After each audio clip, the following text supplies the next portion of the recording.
Yeah, you know what it is.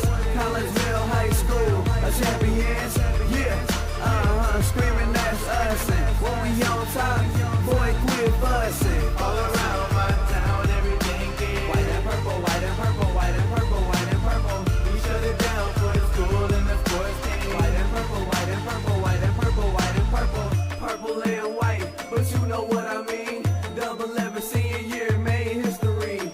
Football, we took it to the playoffs. Collegeville, white and purple, yeah, we are the K-House. I said the K-House, the school of champions. We laugh a lot, we rap a lot. I'm at be an Indian again. I'm telling them that Collegeville is where it's at. So when we on the field of court, they better be aware of that.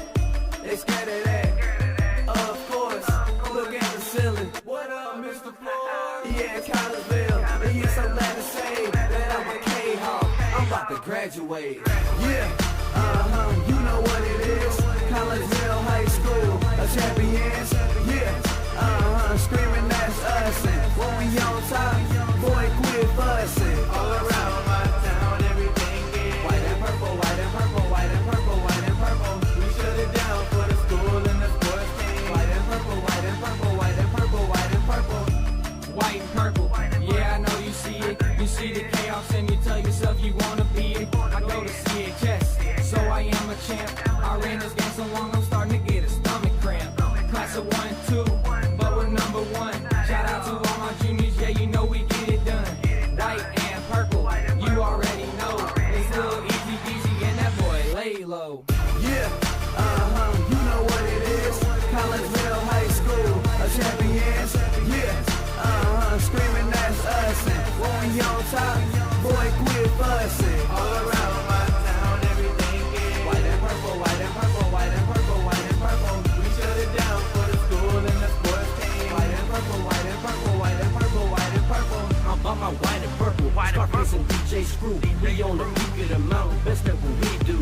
Yeah, we the champs, homie, but we ain't selling shoes. These boys bleeding purple, call us the cheapest crew. They don't gotta do it big, cause I don't play with sports. I play my cards right. Now a good report. When Dub 12 comes, it's time to roll off. I'm the back cause everybody rolling with me. K-Hawks. Yeah, you know what it is. All the freshmen, come boys, High school, champions. yeah, they know what it is. All around my town, everything is White and purple, white and purple, white and purple, white and purple. we shut it down for the school and the sports team. White and purple, white and purple, white and purple, white and purple. Yeah, you know what it is. Collegeville High School, a champions. Yeah, screaming that's us. And when we on top, boy, quit fussing. All around my town, everything is white and purple, white and purple, white and purple, white and purple. We shut it down for the school and the sports team. White and purple, white and purple, white and purple, white and purple.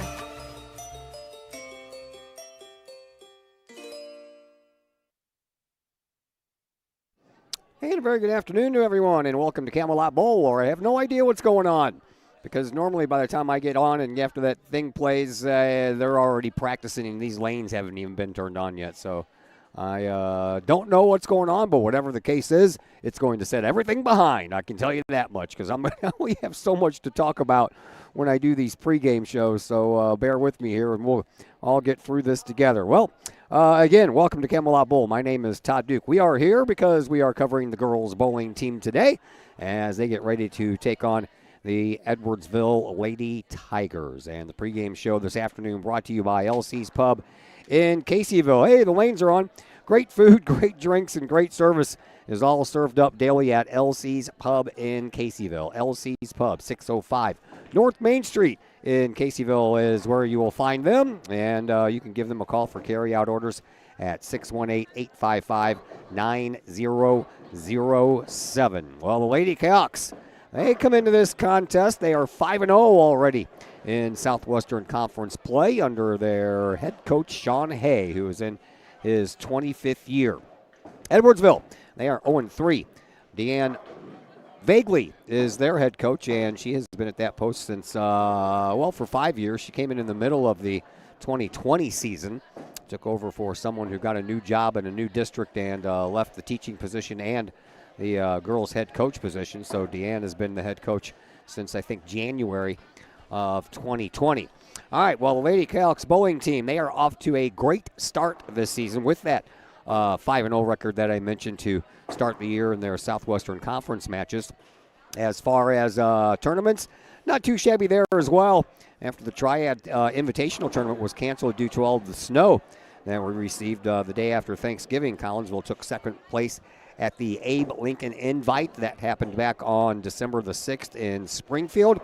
And the Lady Kahoks returned home to Camelot after coming in 10th place at the Plainfield North Strike Fest. That was in Joliet just this past Saturday. And during that game, junior Lady Kahok Kellen Stevens almost rolled a perfect 300 game in the second match of the day, but was foiled when her final throw left her with a 7-10 split. Stevens rolled a 232, then she rolled that 298, and in that second match had a 223 as well for a morning series session of 753.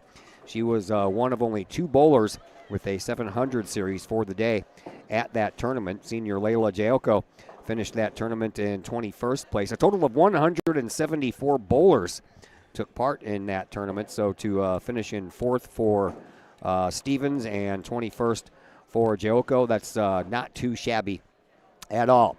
Well, Edwardsville, to this point in the season, they have not participated in a tourney, so the only thing they have under their belts is the 3 Southwestern Conference matches. Lady Tigers lost their season opener versus Alton back on December the 8th. They lost at Belleville West the very next day on December the 9th, and their most recent match was a loss at Belleville East just this past Thursday. No other information is available. The IHSA page only has 2 seasons, 2004-5 and the 2005-6 seasons. They have no records for both of those years. They only have the fact that they were sectional champs and they qualified for state in both of those years. And their head coach was Dennis Ehrlich. If you remember, those of you that follow bowling and were with me last week when we covered the girls versus Belleville West, they also only had 2 seasons on the IHSA page. That was the 08-09 season and the 2011-2012 season, both also coached by Dennis Ehrlich. So when I saw that name pop up today when I was doing my homework for this, I was like, that's kind of weird.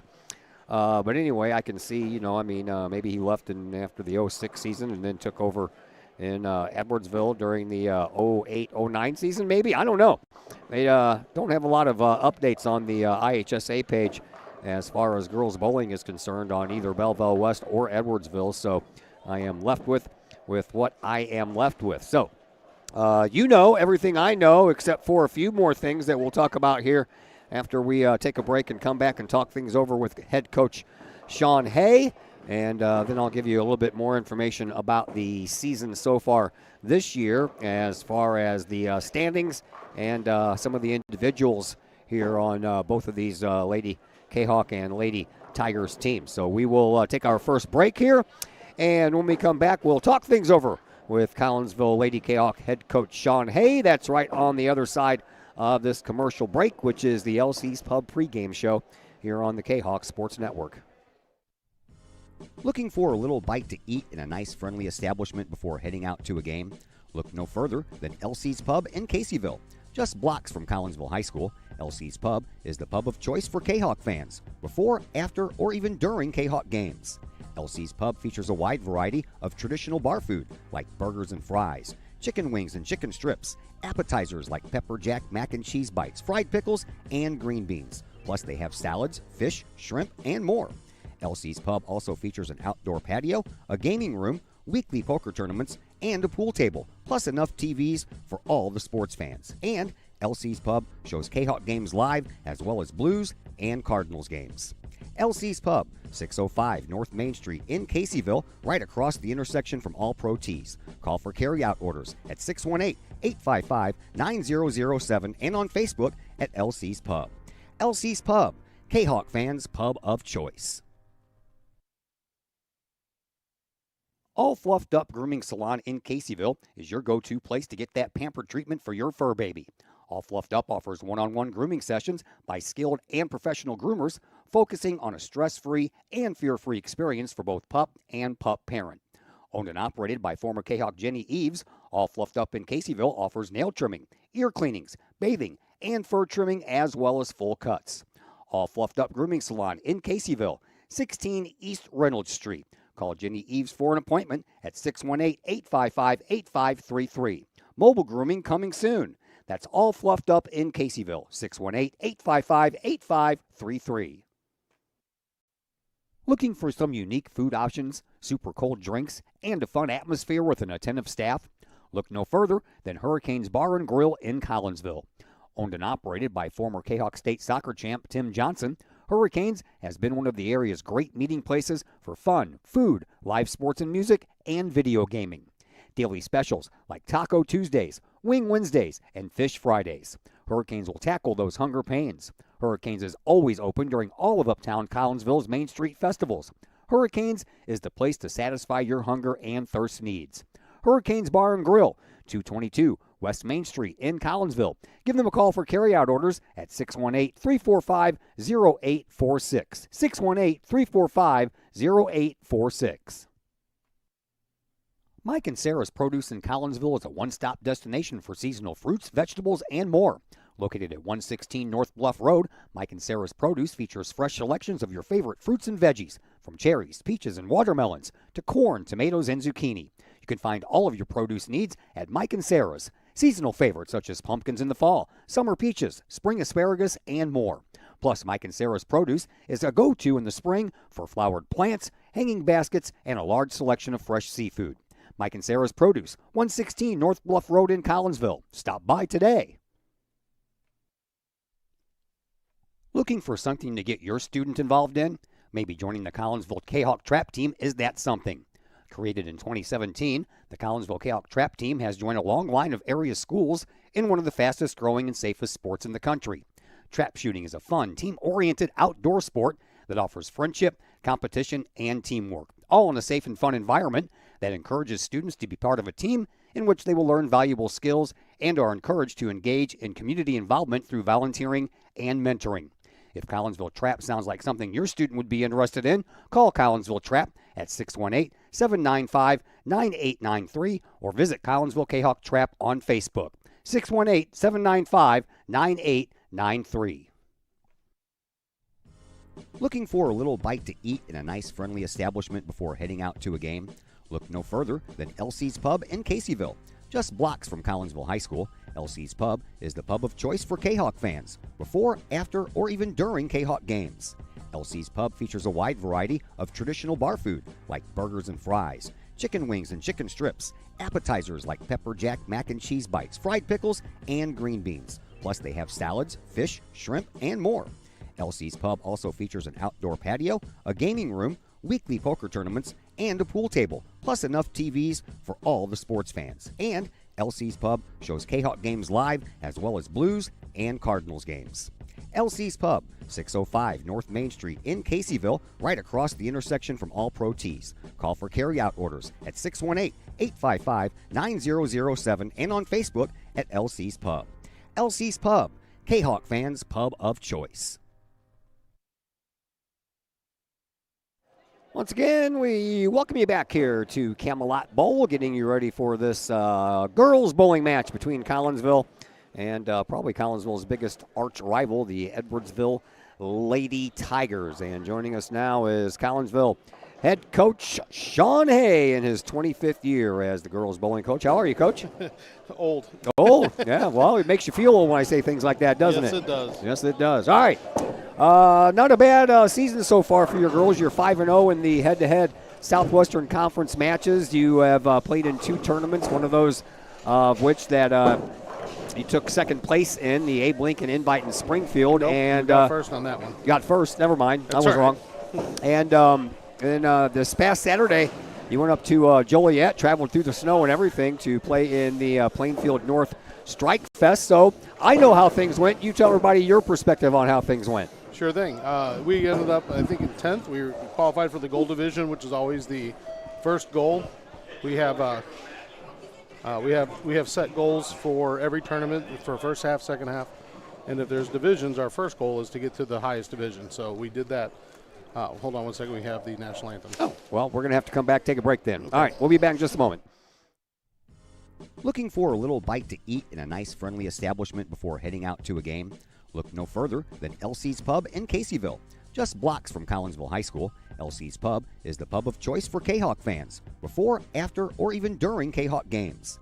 LC's Pub features a wide variety of traditional bar food like burgers and fries, chicken wings and chicken strips, appetizers like pepper jack mac and cheese bites, fried pickles, and green beans. Plus they have salads, fish, shrimp, and more. LC's Pub also features an outdoor patio, a gaming room, weekly poker tournaments, and a pool table, plus enough TVs for all the sports fans. And LC's Pub shows Kahok games live, as well as Blues and Cardinals games. LC's Pub, 605 North Main Street in Caseyville, right across the intersection from All Pro Tees. Call for carry-out orders at 618-855-9007 and on Facebook at LC's Pub. LC's Pub, Kahok fans' pub of choice.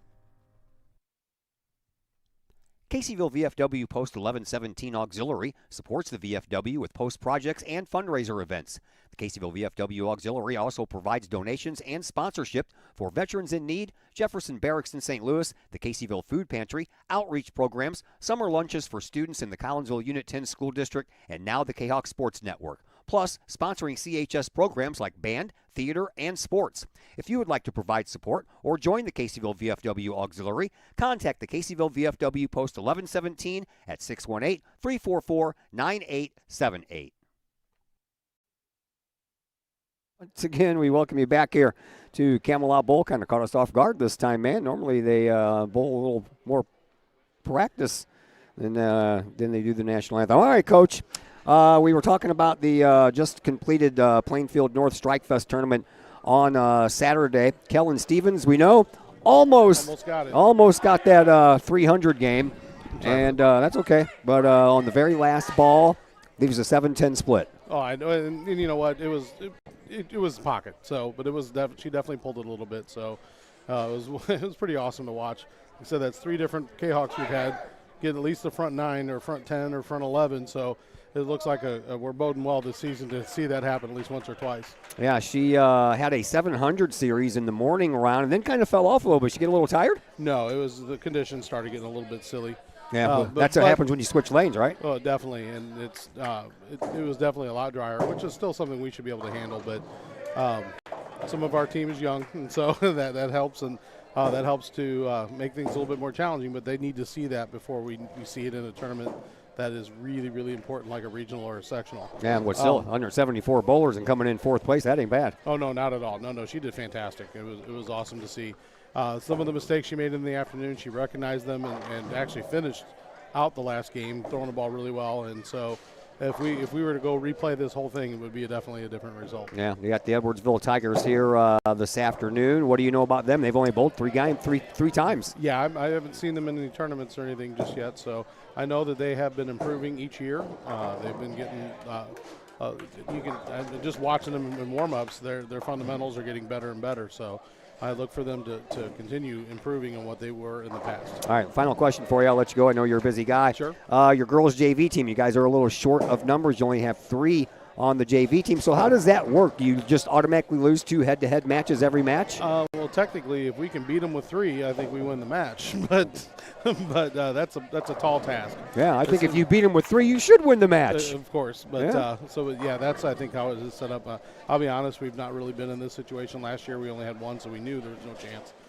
So we'll see. We submit the scores, and then we'll see what happens. All right, we'll talk to you after that 3rd match. Thank you, sir. Definitely, thank you. All right, that is Sean Hay, your Lady Kahok bowling head coach. Let me get up on my little perch up here, and we'll get things going and tell you all the names and everything we need to tell you as far as this matchup between the Lady Kahawks and the Lady Tigers. I'll give you the rundown first for Collinsville. Lead bowler is sophomore Emmeline Williams. After that, Sydney Long, the freshman. Elena Lang, the junior. Layla Giocco, the senior. And the anchor bowler for Collinsville is Kellen Stevens, who we just talked about, the junior. For Edwardsville, they have Madison Wendleton, a junior. Vivian Panico is a senior. Valerie Stafford, no R in there, is a senior. Sydney Walker is a junior. And they will follow that up with the anchor bowler, and that is Alexandria Hill, who is a junior. So while they're continuing here in this first frame, we can tell you a little bit more about the year so far for both of these teams. Collinsville right now, they're the front runners in the Southwestern Conference. They have that perfect 5-0 record. O'Fallon, they've only played 3 head-to-head matches so far in the Southwest, 4 in the Southwestern Conference. They are 3-1. Alton is dead even, 2.5 and 2.5. Belleville East is 1.5 and 2.5. Belleville West, who we just played last week, has 1 win and 4 losses. And right now, Edwardsville, as I mentioned on the outset, they come in with an overall record of 0-3. As far as individuals are concerned, for Edwardsville, they are led by Vivian Panico. She has 1,465 pins so far in the year in her 9 matches. She leads her team in average with a 162. She leads her team in a high game with 222, and she leads her team in high series with 531. Kellen Stevens for Collinsville, also the team leader in all of those categories. So far on the year, she has knocked down 2,919 pins, and she has an average of 194, a team high of 258, and a high series of 640. Now, mind you, these are only Southwestern Conference matches that are on this bowl.com standing sheet, so it does not take into consideration any tournaments. So that's why that 298 that she rolled on Saturday is not her high game. The 258, that's in the 15 games that comprise all 5 of the Southwestern Conference games, or matches, I should say, that these teams have been involved in. So now you know everything that I know, and if I have anything else that I don't know that I feel you should know, I'll pass it along to you. How about that? All right, we're underway, and we are already finished with frame number 1. And after frame number 1, where's the score at the bottom of that screen? That's usually up there. And it's not up there. 10, 20. Yeah, I can do some adding here. Looks like Edwardsville may be up by 1 pin. All right, so Collinsville is now over here on 26. That would be the lane that Emmeline Williams just threw down. Has the big blue bowling ball on the wall right above it. And then on the other side, that is Madison Wendleton. Both knocking down strikes here to start off frame number 2. So not a bad start here for either of these teams. Here is Sydney Long, one of the freshmen on the team this year for Collinsville on 26. She'll take a strike as well. How about that?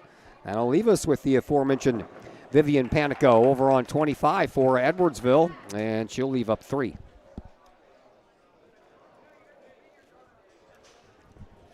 That's going to make it a little bit difficult to keep score if they don't put these scores on the bottom of the screen like they're normally up there. I'm looking around, and all the screens, JV boys, JV girls, they're off over to the right on the final 4 lanes here at Camelot Bowl, and then right next to the girls here on 25 and 26, the varsity boys are playing on lanes 23 and 24. So, and none of them right now are showing the accumulative score on the bottom of the screen. So I'll see if I can track down Coach Hay and find out what's going on here. Hey, Coach, why is the accumulative score not on the bottom of the screen like it normally is?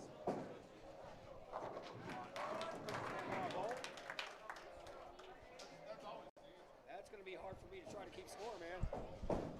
All right. Yeah, all right. Oh, boy.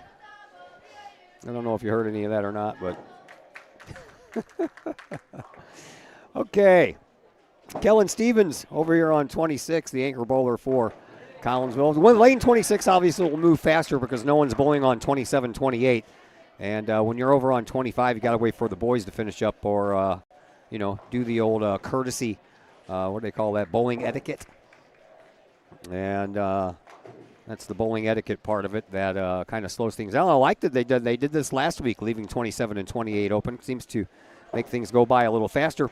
Here is Stevens going for the 10 pin, and she missed it. So Collinsville is finished with their second frame. And up over on 25 is Sydney Walker. She is on 25 after rolling a gutter ball, so she's trying to pick up a 10-pin spare here. And she'll let that one go. Not going in the gutter, that's for sure. And she will pick up a 10-pin spare, so a nice recovery there after one got away from her over on 25. That'll leave up Alexandria Hill, the junior anchor bowler for Edwardsville, as she waits for her varsity boy counterpart to finish up.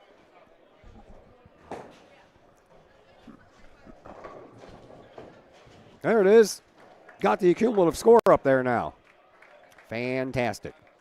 Here is Hill. Her throw down 25, looking right on target, but she will leave up the 6-pin. So she'll have one more to get taken care of before we move over to the third frame. Looking over at the boys varsity score, they just moved over to the third frame, so almost kind of neck and neck. Boys will go a little faster, as usual, than the girls will. As once again, Hill has to wait for one of the Kahok bowlers to throw his first ball down 24. Here is the try by Alexandria Hill, and she will miss, so we will go to frame number 3, and we are dead even, 115 to 115. Boys look like they're trailing by a couple of pins here early on in this third frame, so we'll keep an eye on them as we go along. I do not have Todd Campbell here today, so I will not get handed sheets to tell me what the boys did. I'll have to find all that out and then type up my story once I get home after this final girls game of the night, probably about 2.5 hours or so from now. Somewhere around there is Emmeline Williams, the sophomore for Collinsville on 25. She leaves up the 8-pin. And I believe that Madison Wendleton is waiting for her ball to return, and there it is. She has a split to deal with, the 1 and the 10-pin over here on 26. And looks like she's going to get the 10-pin, leave the 1. Williams for Collinsville on 25, trying to pick up that 8-pin, pick herself up a spare. She had a spare in the first frame, strike in the second frame, and misses that one, so she'll have an open frame here in the third. Vivian Panico on 26 for Edwardsville will leave up the 6 and the 10, while Sydney Long for Collinsville gets ready to go over on 25. I don't think Edwardsville has a JV girls team, so right now just the 3 young ladies that are on Collinsville's JV team are the, oh, well, never mind, I see one. So they're even shorter than Collinsville is. Panico misses her spare. And here is Sydney Long on 25 for Collinsville, trying to pick up that 10-pin to pick herself up a spare. She had an open frame in the first and a strike in the second. And this one will stay up and take care of that 10-pin. Here is Valerie Stafford on 26 for Edwardsville. She'll leave up 3, the 1 and the 2 and the 8. Lang getting ready to go for Collinsville on 25.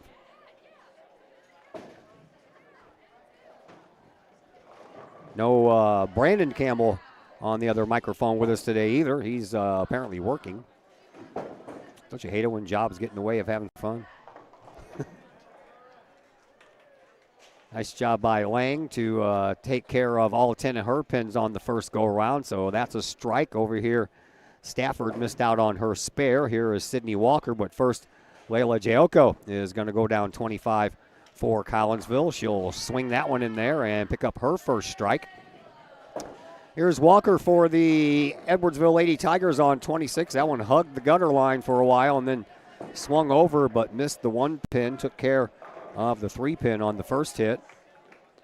And now Kellen Stevens ready to go for Collinsville over on 25.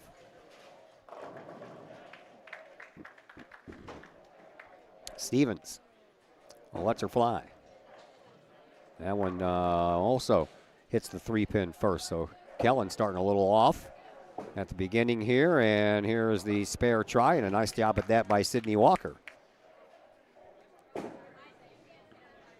This is our last bowling match of 2025. Girls will be playing in the Alton Holiday Classic. That'll take place on Christmas Eve morning at 9 a.m. That is their next match. Here is Stevens trying to go for her spare, and she will leave one standing. Meanwhile, Alexandria Hill on 26 with her first throw. And that one going to be a little bit of trouble. Got a sleeper back there, plus the 6 and the 10.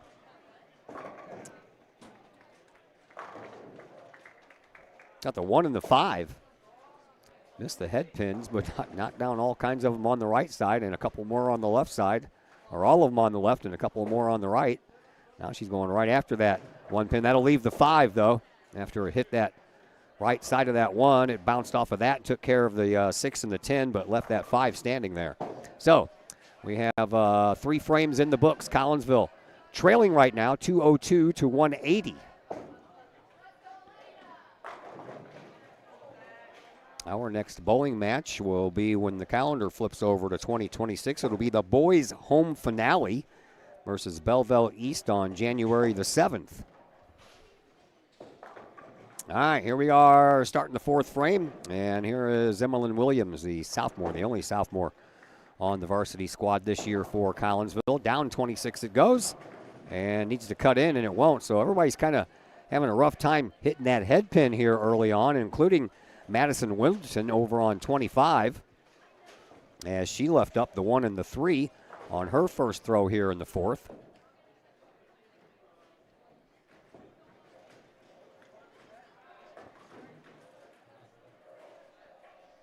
And she'll let it go down 25.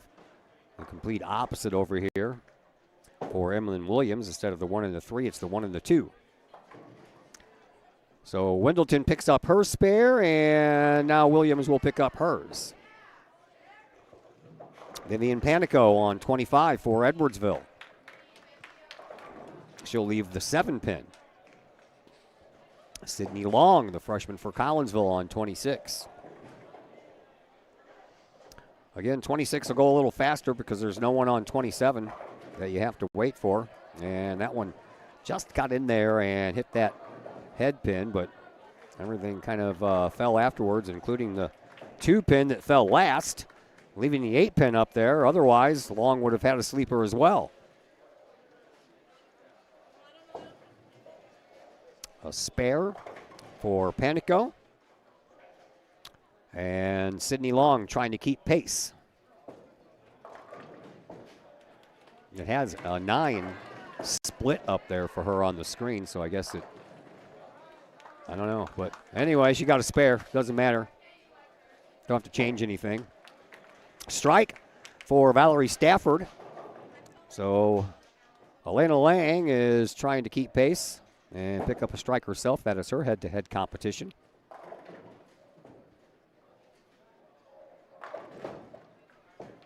And here is that try on 26 and left up 1.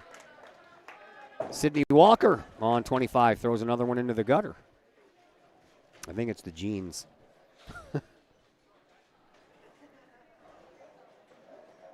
The only Lady Tiger without the black trousers on. Lang trying to pick up this 9 pin on 26, and if it curves over there, it does finally at the last second. She kind of gave it a woof. Walker on 25th looking for another 10-pin spare. And she will get 9 of those 10. Here is Layla Jaoko on 26 for Collinsville. Layla. That looks good. There you go. Looking good there, Layla. Back-to-back strikes for the Kahawk senior, the only senior on the roster this year for the Lady Kahawks. Alexandria Hill has to wait for the Kahawk on 24 before she can go. Now she's ready to go. And that one has that little backward spin to it, and she will almost pick up a strike. Here is Kellen Stevens. Stevens on 26. Get that in there. There you go. Ooh, left the 10 pin up. That's been a little bit of a better hit, though, for her than the first couple have been. I don't think they got to practice as long as they normally did, because when I was here Wednesday, they practiced the whole time that I was on the pregame show talking things over with Coach Hay. This time, I just got my first question out. He was answering it, and they went right to the American National Anthem there. So Hill misses her chance at a spare. Stevens trying to pick up this 10-pin and send us to the 5th, and she does. And as we move to the 5th, Collinsville still trailing 290 to 228. No, I'm reading that wrong. See, they got the arrows going the wrong way. That's what I was not seeing. Because right now, the arrows are pointing. Okay, now I see them. Weird things going on with the scoreboard up there. So Collinsville's up 290 to 228. And a strike for Wendleton. Here is Emmeline Williams for Collinsville, down 25. Well, last time I was here, Collinsville was on the right screen. This time they're on the left. That's what's throwing me off. Now I see. Panico takes down half, leaves the other half. Almost. I believe only 4 are left. Do your math. 10 minus 6 leaves 4. That's not half. That would be 5.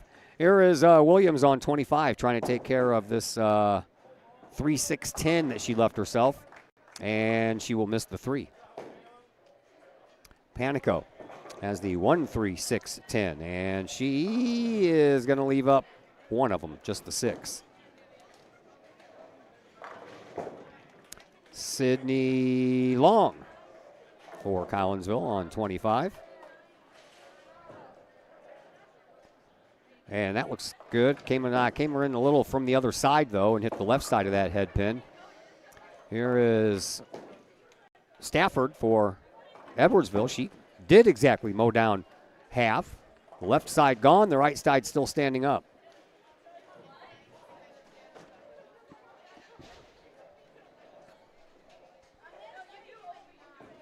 Got a little sunshine and a little bit of a warm-up here today. I think we made it up to 40. Didn't even make it up to 20 yesterday. And it was cold this morning. I didn't even leave the house yesterday, man. It was so cold. I'm like, nope. I went and did all my shopping that I needed to get done on Saturday, getting my stuff for the week of work, food-wise. And the only time I even came close to going outside yesterday was the 4 times I had to open the sliding glass door to let the dogs outside. That was it, man. That was the closest I got. I was not messing with that feels like minus 10 stuff out there. Here is Walker for Edwardsville on 26. Everybody's kind of wiping out the left side here for Edwardsville. Meanwhile, Elena Lang on 25 for the Lady Kahok. She misses the head pin, but still just leaves up 3.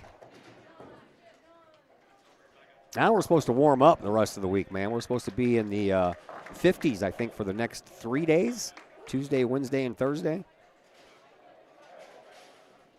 I'll take that over this Burr bone-chilling stuff, that's for sure. Here is Walker on 26 trying to pick up another spare, but she'll leave up 1 pin.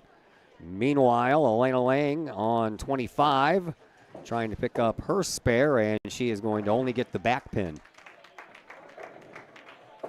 Alexandria Hill for Edwardsville on 26. That was not a bad strike, but she'll leave up the 4 and the 7 while Layla Giocco gets ready to go on 25. She has to wait for a second while the young man from Edwardsville bowls. And Layla down 25. That's a nice looking ball too. How about that? That's a turkey for Layla, and that one falls in the gutter for Alexandria Hill. So Layla picks up a turkey. And now it's up to Kellen Stevens to send us over to the 6th frame. Speaking of the 6th frame, the boys just got going in their 6th. Stevens down 25. That looks a lot better. There you go. That's the Kellen Stevens I'm used to seeing. She got a strike in her first frame, but 2 opens followed that, then a spare, and now this strike.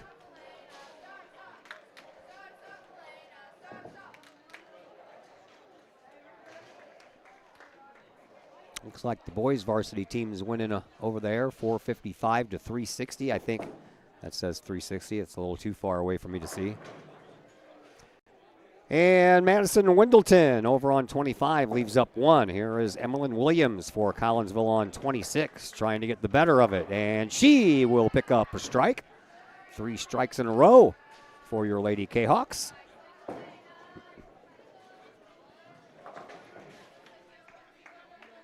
Williams on 25 has 1 pin to pick up. She has that left hand squarely behind her back when she lets that one go. She picks it up, and now here is Sydney Long for Collinsville on 26, and she hits the head pin, but again, kind of takes out the left side, leaves the right side up. Vivian Panico on 25 for Edwardsville, and she will leave up the 10 pin.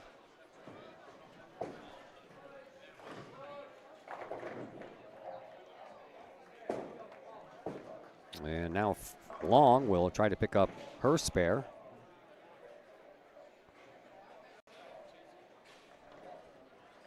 And that one's going to go in the gutter.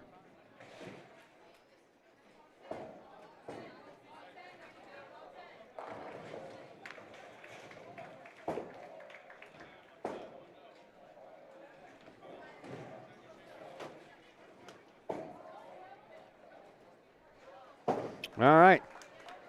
Elena Lang on 26 for Collinsville. That one needs to move. It did not.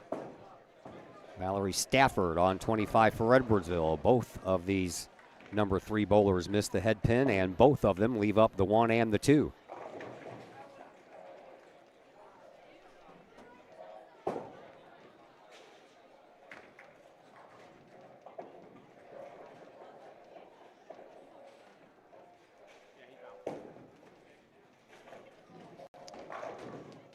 Lang. She will pick up her spare. And now Stafford trying to do the same. She will miss.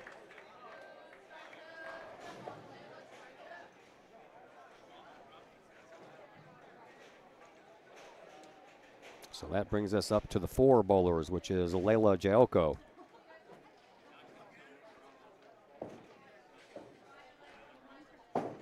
And now about another strike, 4 in a row for Layla Jaoko.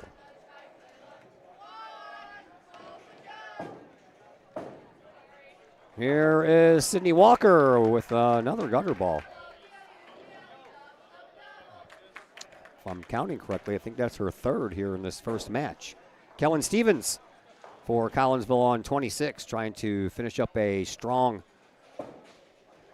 6th frame here for Collinsville, but she'll leave up a scattered set of pins.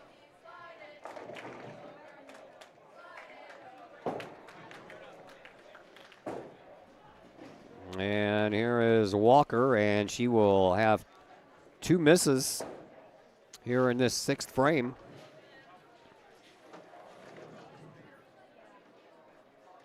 Stevens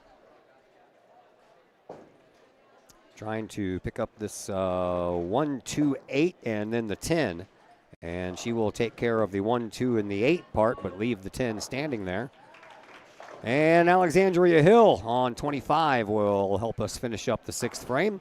And she will do so by leaving up the 6 and the 10.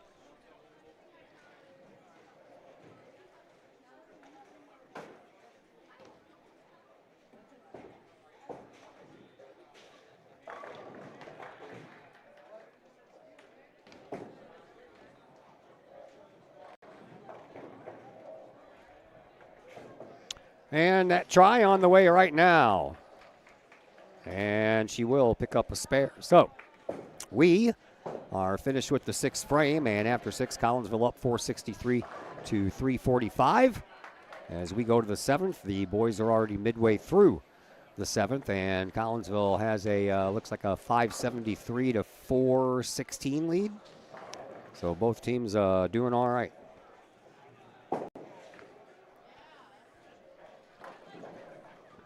Wendleton leaves up 3. Emmeline Williams for Collinsville on 25 will take care of all of them. And that is back-to-back strikes for her.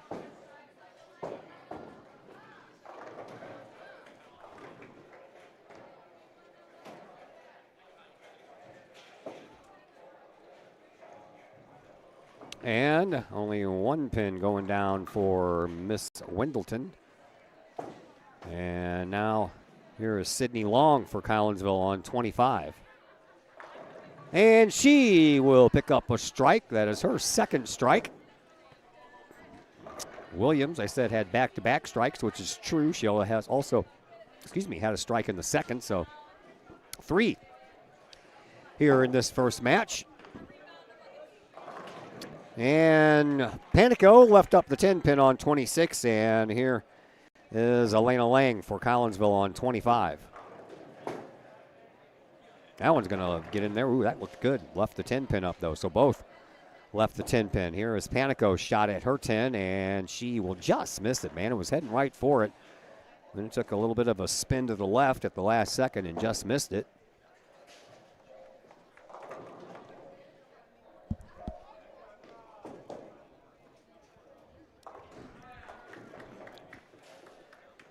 And now Lang ready to go on 25 after Brody Hoganson picked up his spare on 24. That one's in the gutter for Lang, so she'll have an open frame.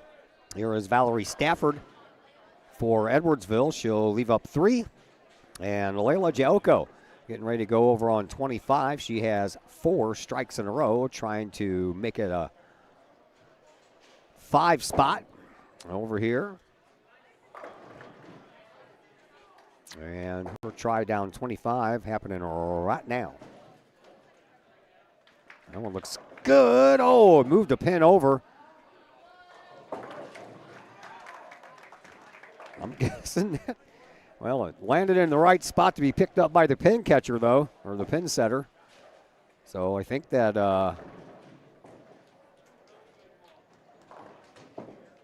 well, that doesn't look like a 2. I don't think it was.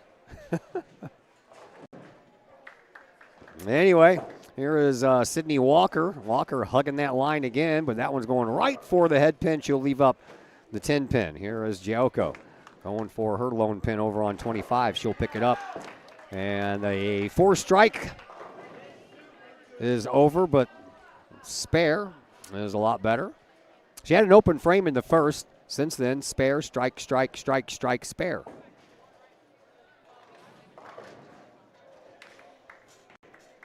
Walker trying to pick up this 10 pin over here on 26.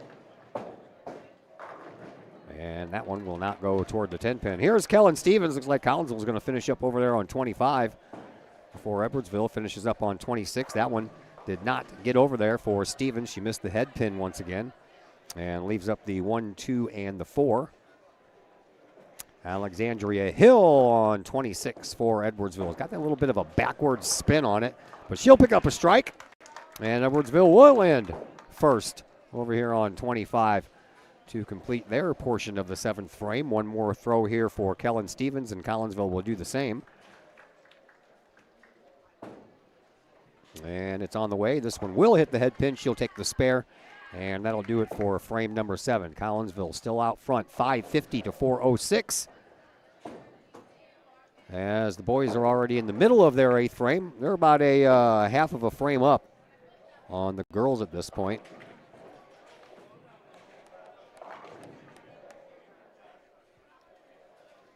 Here is Emmeline Williams for Collinsville to get us going here in the 8th frame.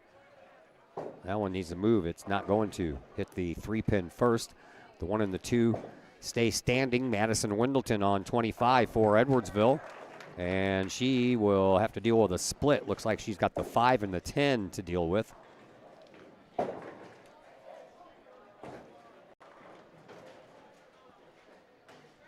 First, Williams for Collinsville on 26. That one needs to move over as well. It does, but not in time to get the right angle to take down that 2 pin. So she'll have an open frame. And here is Wendleton on 25. And she will almost bank that bowling ball off of that 5 pin into the 10, but just not quite hard enough for it to get there. Sydney Long on 26 will leave up, looks like the 1, 2, and the 4, and then unfortunately the 10 back there in the back. That's a little bit difficult to pick up as well. Vivian Panico on 25 for Edwardsville will miss the head pin, strike the 3 first. Long for Collinsville on 26. Trying to see if she can pick this up. Well, she's definitely going to take the 3, but leave up the 10.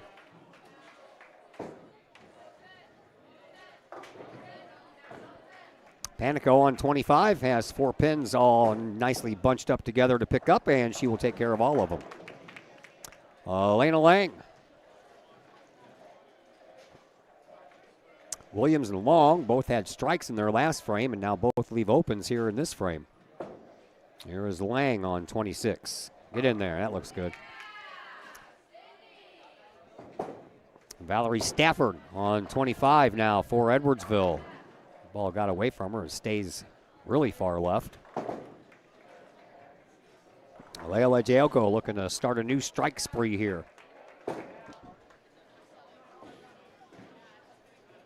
And down 26 it goes. Move over, move over. That's a gutter ball. That's a rarity. Rarity for Layla.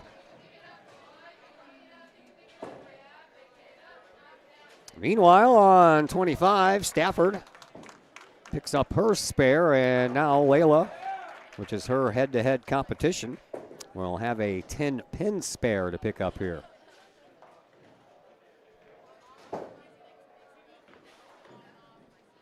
Here's that try.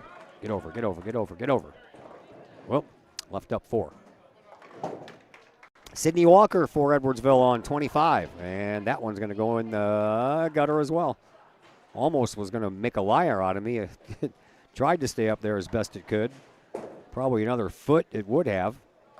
Kellen Stevens on 26 for Collinsville. Right down the middle, and what happens when you hit the head pin right in the center, you're either going to get a 7-10 split, or in this case, a 7-4-6-10 split. There is Walker, and that one almost was going to go in the gutter as well. That one did stay up. Got that extra foot it needed, but she left up 2. Stevens going to try to pick up this double split. Down 26. She's aiming at the far one. She will hit none of them. She appears to be having an off day.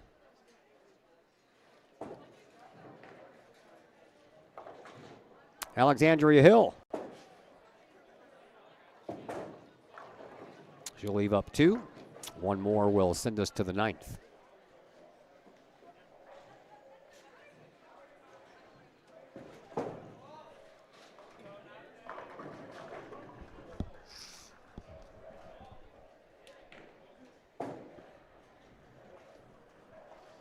And this one will send us to the 9th, no matter what happens, but this looks good, and a spare for Hill will send us to the 9th. Collinsville up 622 to 463. Boys, as I mentioned, about a half a frame up on us, so they are in the middle of their 9th frame.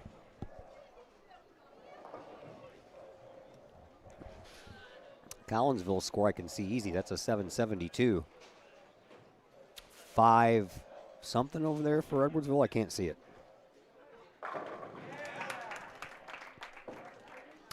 Madison Wendleton on 26 for Edwardsville gets us started here in the 9th, and she'll leave up 3. Emmeline Williams for Collinsville on 25. And she will leave up just 1.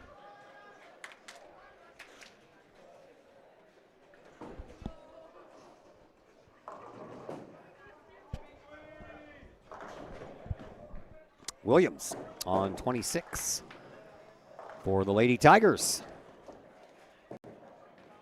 Smooth release, man. You don't even hear that ball hit the ground. She'll leave up that head pin, though.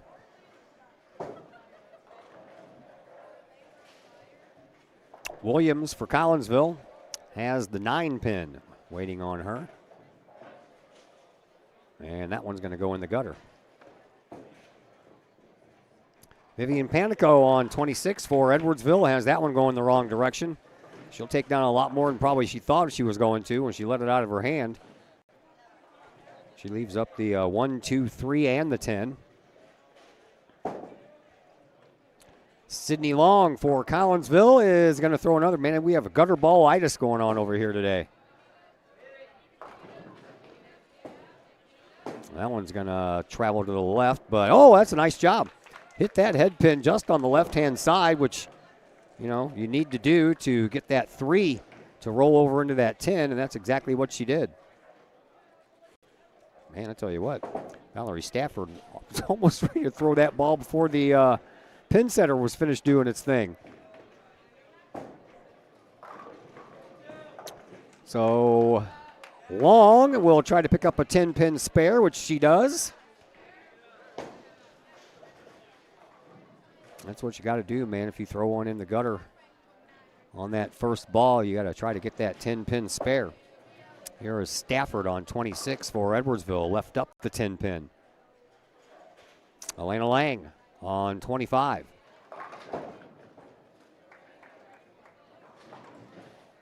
For the Lady Cahoks on the way. And she'll leave up the 1, 2, and the 4. Sydney Walker on 26 for Edwardsville. That one's going to hit that head pin and just leave up the 3.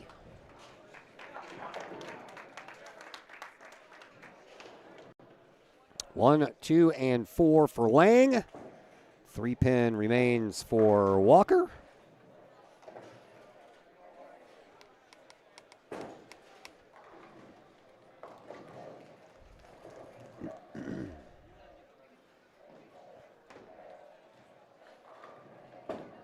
And here is the try by Lang on 25. She'll pick up a spare. Walker trying to pick up her 3-pin over here on 26. I know that her ball travels from right to left, so that's probably the perfect place she could have put that one. She'll pick up her spare. Here is Layla Jelko on 25.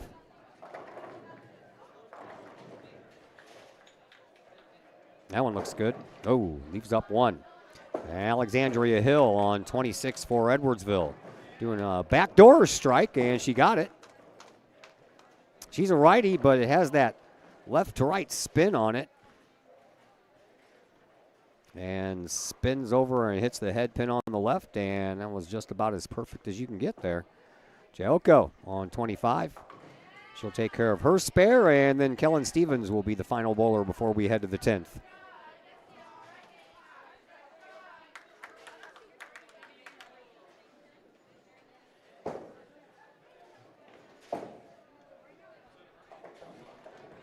Kellen having a little bit of a rough go here, man.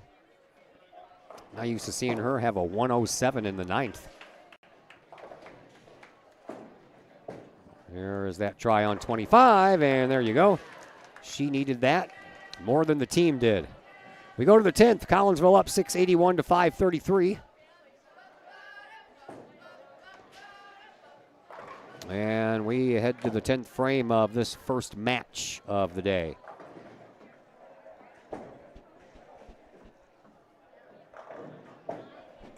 And to lead off the 10th here is Madison Wendleton, the junior for Edwardsville. Down 25. Oh, man, now she gets stuck with the 7-4-6-10 split. Emmeline Williams on 26 for Collinsville. Throws that one right into the pocket, and there you go. She'll get a couple more throws here in the 10th frame.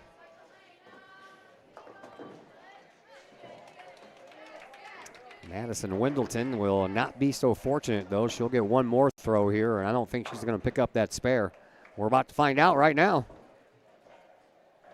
Tough spare to pick up. Make me eat my words. Nope. Not bad. Got a 4-pin slid over there toward that 6 and that 10, but no dice. Here is Williams, and she will, boy, got a wobbler down there.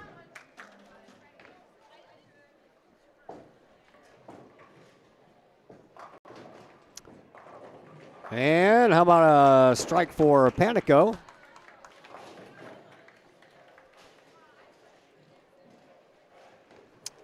Final ball coming up here for Williams.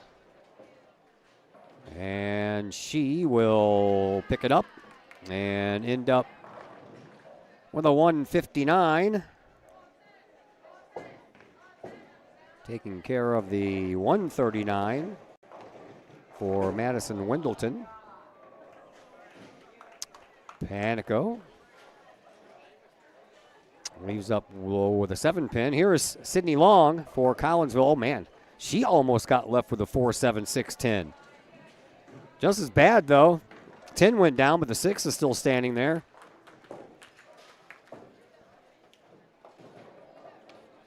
And Panico will miss the pin. She will end up with a 133, or excuse me, a 134. Sydney Long has a 134 right now, so she just needs to get one of these 3 remaining pins down to win the head-to-head matchup. And she will. So Long ends up with a 136 and wins the head-to-head matchup by 2 pins.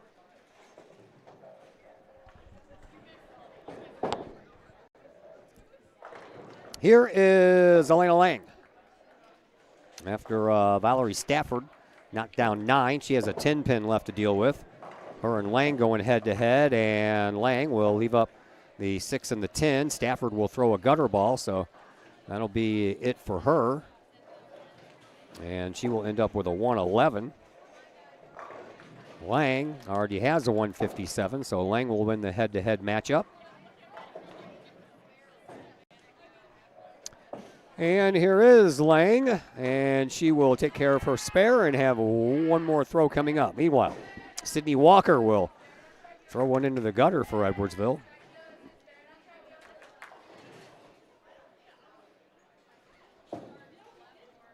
She's had a bit of a rough go, has Sydney Walker.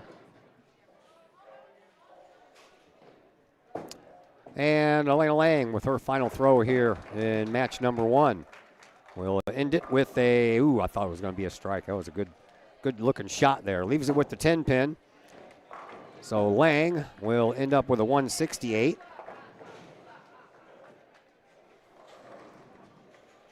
Walker did not. What? She hit something there. Says she had back-to-back gutter balls in the 10th. I didn't. Did I miss something? I don't know. I don't know. She ended up with an 81, though. That's a rough go, man. Meanwhile, Layla Giocco starts off with a strike here in the 10th. Or excuse me, that was, wait a minute, am I off here? Yeah, that's what it says. Walker ended up with an 81. It says gutter ball, gutter ball. Maybe I just wasn't paying attention. I don't know. I thought she hit something on that second one. Apparently it fell off. Okay.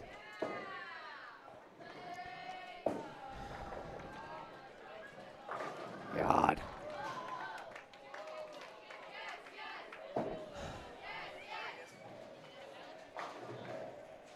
Yeah. Well, this one's about over, so. Man, oh man. Layla going for a 3 straight strikes here in the 10th, and she will get it. And Layla will end up with a 204.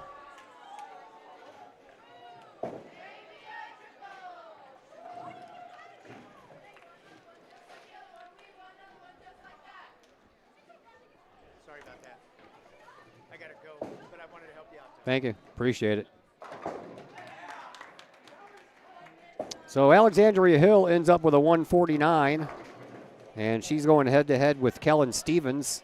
Stevens has had a rough go here, and I don't think she'll be able to catch Hill.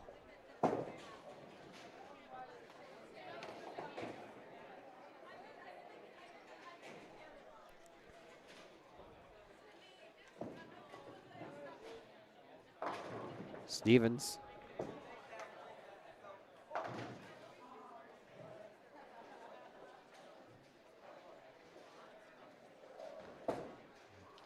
And How about a spare? That'll help. But, oh man, they took it down already.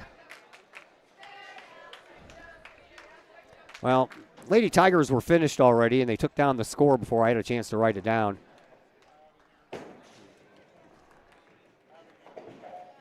What did Edwardsville end up with? Total. 6-14? Okay.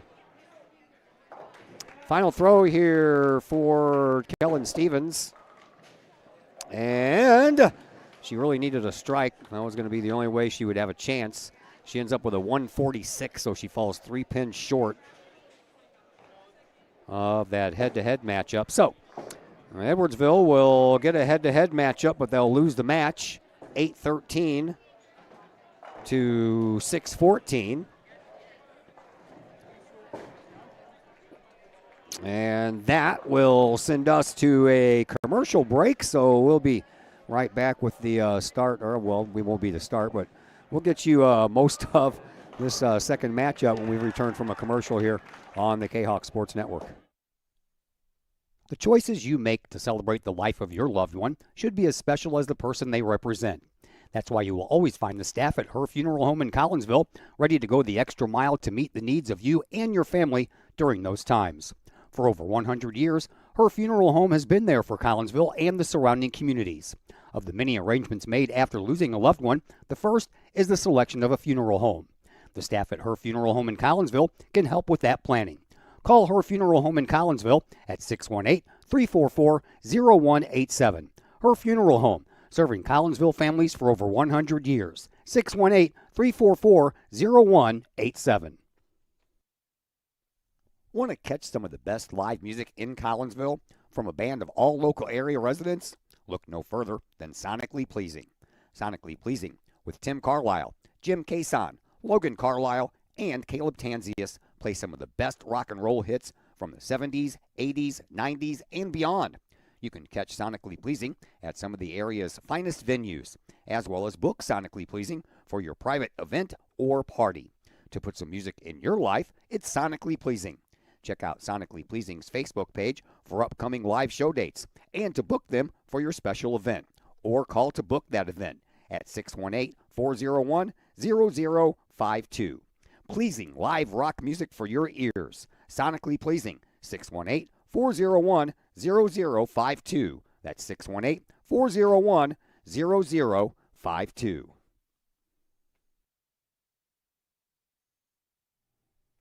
Is it finally time to start doing what you've been talking about doing for years? Start making those plans right now and let Northwestern Mutual help you plan your future. Former Kahok Joe Philpott can help you get started with that plan today. Joel Philpott, a financial advisor with Northwestern Mutual, can help build a plan specifically for you with a wide range of financial options and the flexibility to change that plan as your priorities change. To get started on your future, give Joel Philpott a call today at Northwestern Mutual's Fairview Heights office at 618-606-2022. Spend your life living with Northwestern Mutual. Call Joel Philpott today, 618-606-2022. Are you a collector of sports trading cards and other sports memorabilia? Then you need to check out Rippin' Rookies Cards and Collectibles in Collinsville. Rippin' Rookies specializes in sports cards from all the major sports, MLB, NBA, NFL, plus Star Wars cards and more. Rippin' Rookies buys, sells, and trades cards and other memorabilia, and they have a large selection of single and graded cards. Walk-ins at Rippin' Rookies are welcome, or you can set up an appointment for large collections at sales@rippinrookies.com. Rippin' Rookies, 102 East Clay Street in the Old Herald Complex. Open Monday through Friday, 5 p.m. to 8 p.m., Saturdays, 10 a.m. to 6 p.m., Sundays, 11 a.m. to 5 p.m. Rippin' Rookies, Collinsville sports card and memorabilia destination. All Pro Tees in Caseyville is your place for custom apparel and has been for over 20 years now. Why? All Pro Tees can handle any size project, big or small, and they specialize in large group orders. At All Pro Tees, quality is number one on their list of priorities, as is evident by their excellent service staff. Did we mention All Pro Tees has over 20 years of experience? They can even help with fundraisers and event merchandising for your group. And of course, All Pro Tees is your destination for everything Collinsville Kahawks. So for all of your apparel needs, for civic groups, sports teams, business outings, or even a family reunion, your apparel needs stop at All Pro Tees. All Pro Tees in Caseyville at 2240 South Morrison Avenue. Online at allprotees.com. Right across the street from Kahok Stadium. All Pro Tees, 618-344-2200.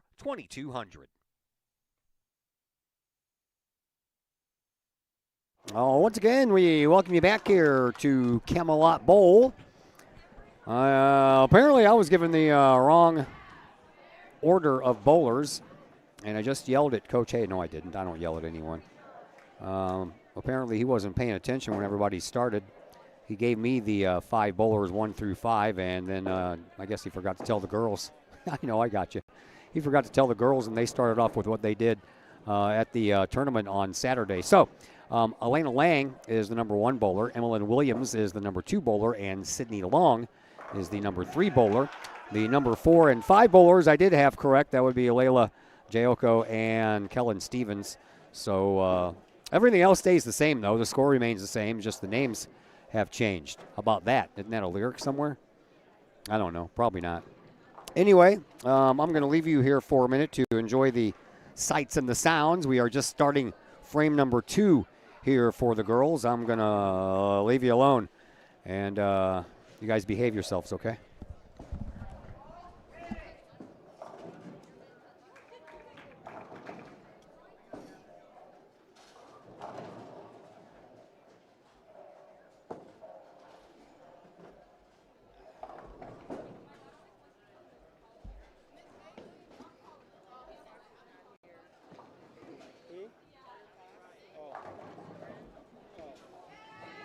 Normally you put names in. I'd have caught it later, but that's all right.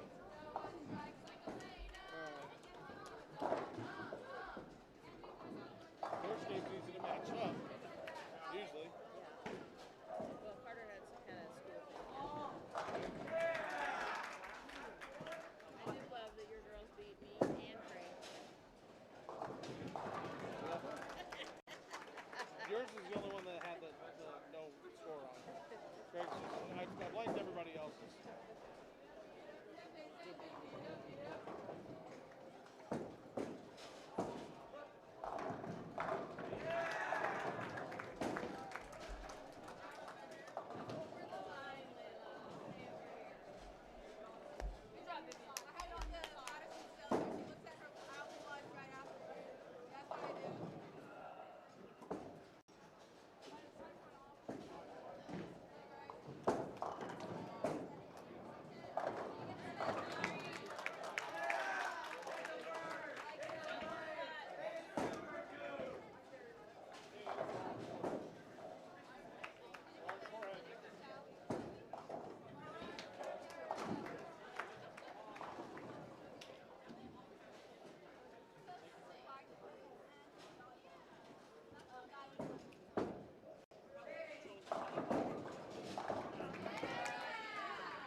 Hi.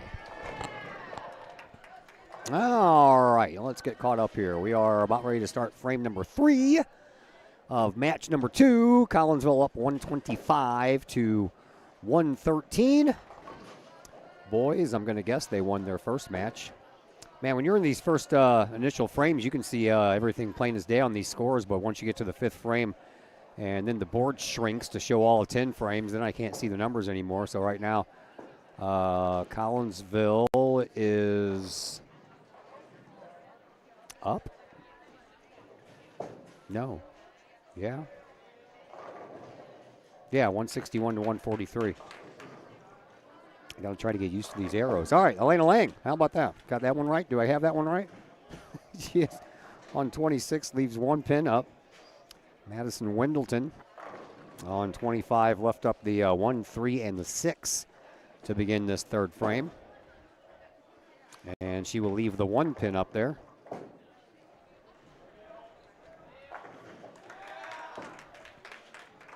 And here is Lang on 26 trying to pick up her pin, and she will.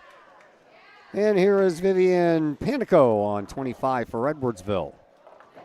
She will leave up just 1. And that one's trying to go down, but not enough of a roll for that pin laying on the ground there. And 1 pin it will be. Here is Emmeline Williams, almost threw that one in the gutter, but it came back in, struck that 3 pin, and left up the 1, 2, and the 4. Panico throws one in the gutter. Hockey for you coming up on the Kahok Sports Network over the next couple of games we do, Tuesday and Thursday.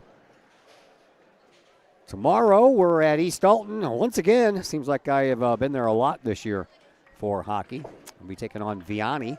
Tomorrow, Thursday, we'll be at the RP Lumber Center to take on Alton. I believe that is senior night for your Kahok hockey team. There we go. Nice job there by Williams. And Stafford will leave up the 1, 2, and the 4. And then we'll close out the week on Friday. How about some more Collinsville versus Edwardsville? This time it'll be on the floor at Virgil Fletcher Gymnasium. Boys basketball for you. And 1 pin left there for Sydney Long, the freshman. I thought something was wrong there. I was like, since when did, yeah, what's her face have blonde hair? She doesn't.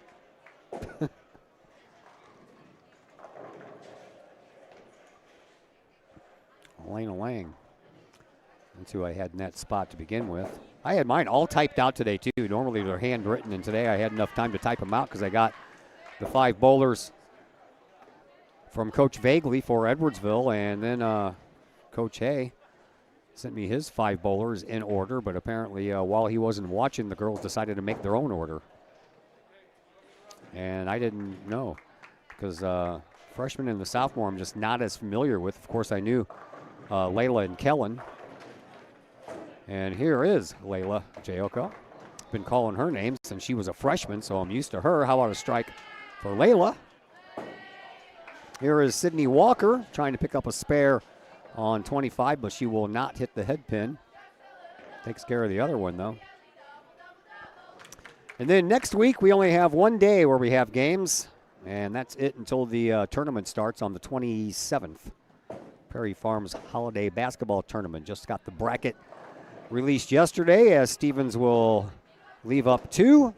Here's Alexandria Hill for Edwardsville, and she will leave up 3. Just got the bracket yesterday. Collinsville will be playing Althoff in, I believe, the 6th game of the day. And at halftime of that game, we'll find out who is being inducted into the Kahok Hall of Fame this year. Here's Kellen Stevens on 26 now for Collinsville. She'll take care of her spare. We'll see if Alexandria Hill can do the same on 25. Nope, she just nicked that head pin and not enough force for it to do anything with the remaining, which was the 2 and the 8. So after 3, Collinsville up 224 to 188. Boys are up 241 to 227. It's either screens are backwards for the boys.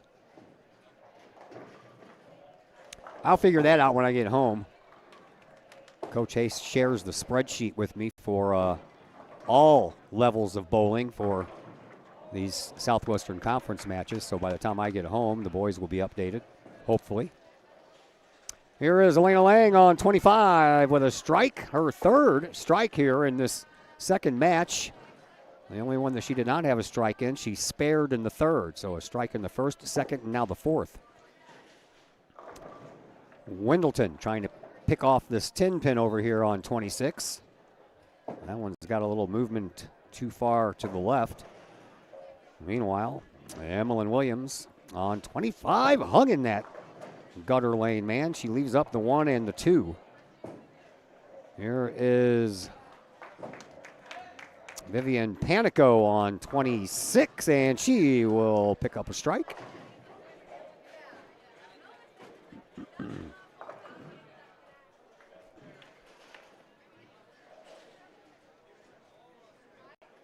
So Williams will have the 1 and the 2 to pick up.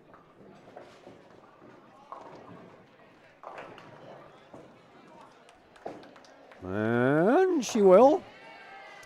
Valerie Stafford on 26 for Edwardsville will leave up 3.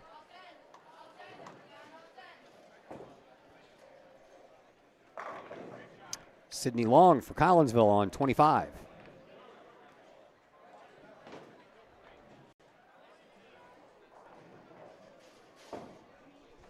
Three, 5, and the 6 await Stafford. Ooh, Long will leave up the 7 pin. Stafford will only take care of 1.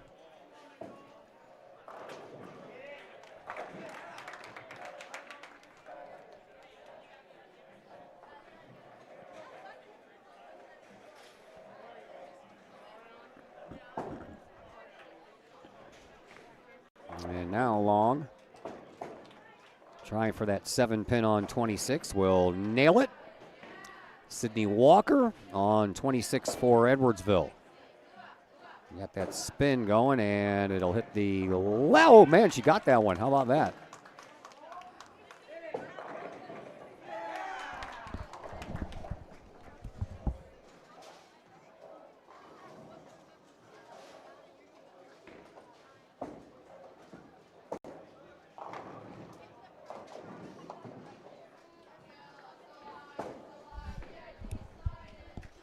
Layla will leave herself a split, while Alexandria Hill leaves up 3 of the 10 on that first strike.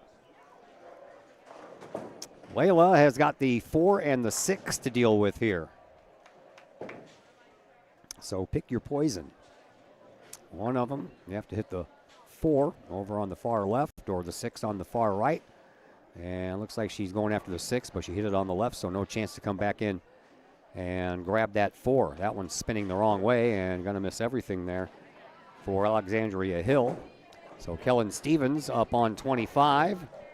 Represents the final bowler here for Collinsville in frame number 4. They're about 2 bowlers in to frame number 5 for the boys. And Kellen will leave a split. Only this time it's not the 4-6 like Layla had. It's the 4 and the 10. So no question about it here. You've got to hit that 4 pin over on the left side for it to slide on over and take care of that 10. Easier to do for a left-hander than it is a righty. I think, because I'm left-handed, so that's what I would do. I mean, I know what she wants to do as well, but she's just going to go for the 10.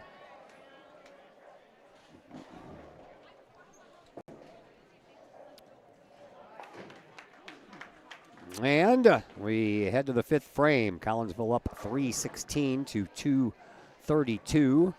Boys, they are up 342 to 328. A little bit closer over there.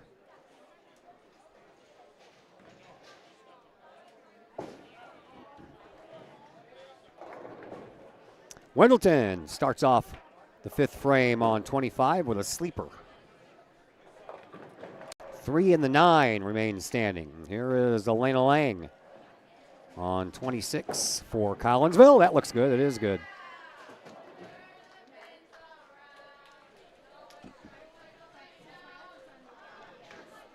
Yeah, I'm looking over at the JV girls. They got 3 versus 1.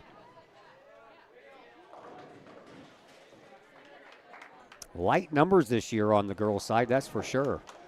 Nice job by Wendleton to pick up that sleeper. And Lang, or excuse me, Emmeline Williams will leave up 2. Here is Vivian Panico on 25 for Edwardsville. She'll pick up a strike.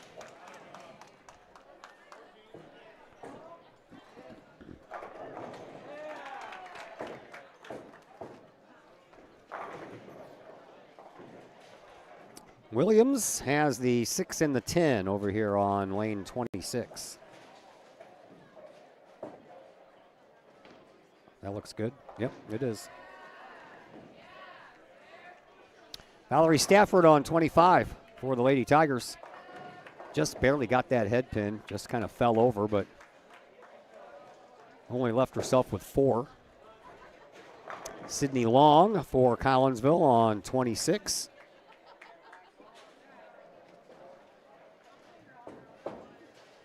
On the way, and looks good. There you go. Stafford, 25. That one looks good as well. Nice spare pickup over there.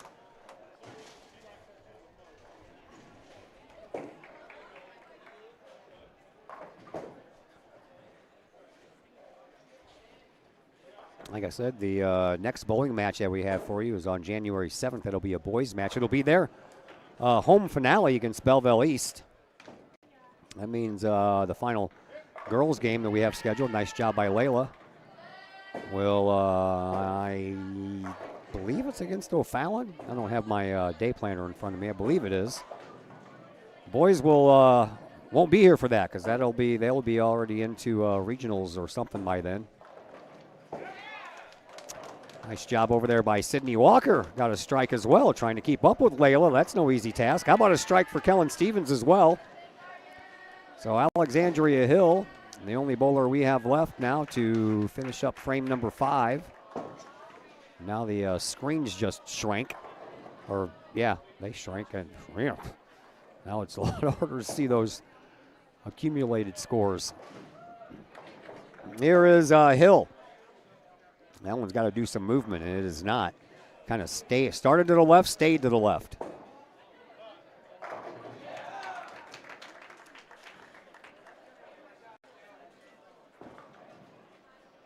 Looks like the JV boys are up. They're a one throw away from getting ready to start the 5th over there. Collinsville up 347 to 182. Alexandria Hill trying to pick up a spare. She will not. She'll leave 2, and that will do it for frame number 5. We go to frame number 6. Collinsville up 394 to 300.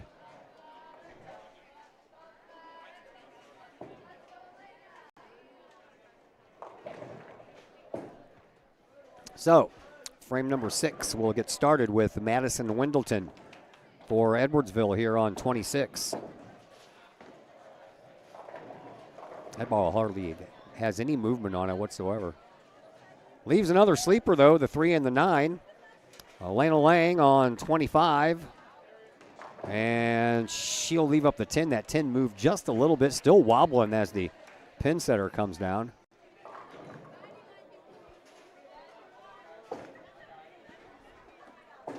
So Wendleton has already picked up a sleeper here in this second match. Trying again, but I think that one's going to miss off to the left. It will. And now Lang trying to pick off this 10 pin over here on 25. And that one needs to stay up. It will not. Fell off with about another 1.5 feet to go. Vivian Panico on 26. That looked good, but left the 5 pin up.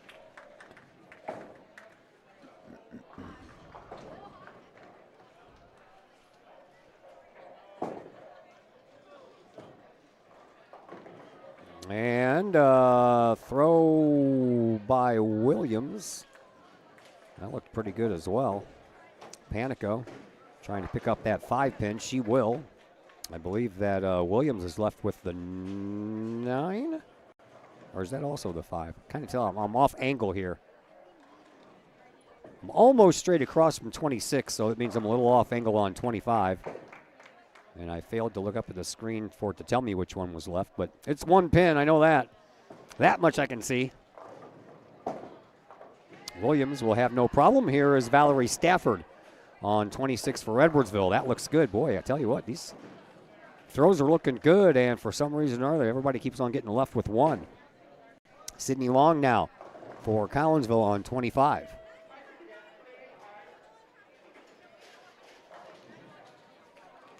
And that one's on the way, and that one needs to stay, and it does. And Long left up 3. Meanwhile, Stafford will take care of her spare.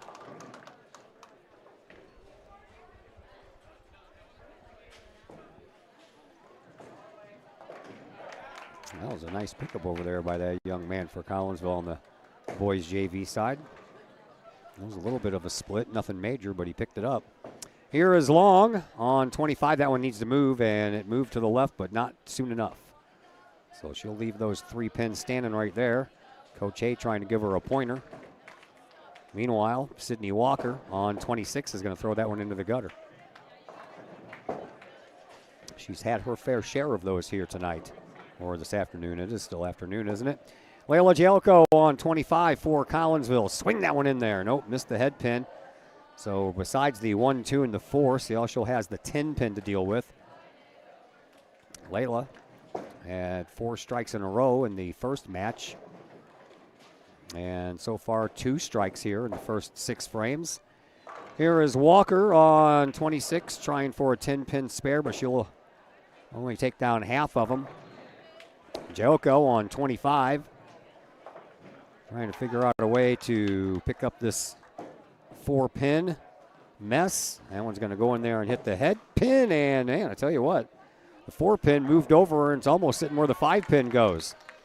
Alexandria Hill takes care of a strike though for Edwardsville, so their 6th frame is over.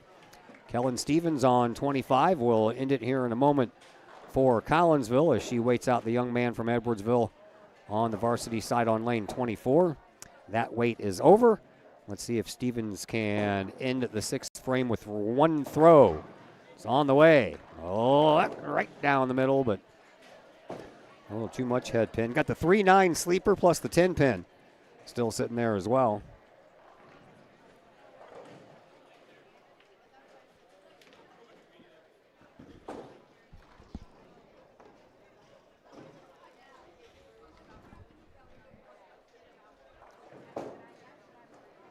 Stevens on 25. Looking for a spare to end the 5th, and she will only take care of the 10 pin. But that still takes care of the 6th frame. After 6 frames in the books, Collinsville up 486 to 384. So a 102 pin lead here for Collinsville.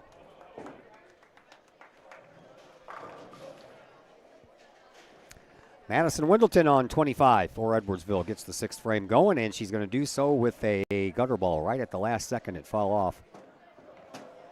Elena Lang on 26 for the Kahawks.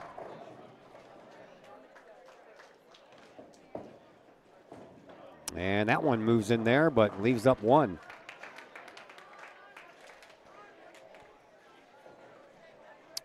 So both Lang and Wendleton going for a spare, but Wendleton's going to have to go for a 10 pin spare.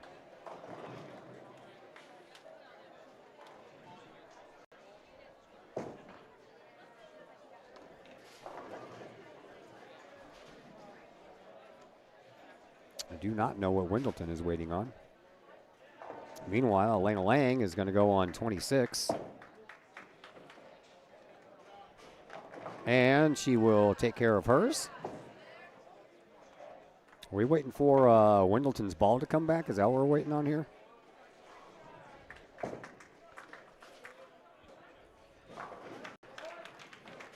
I don't know. She's ready to go now.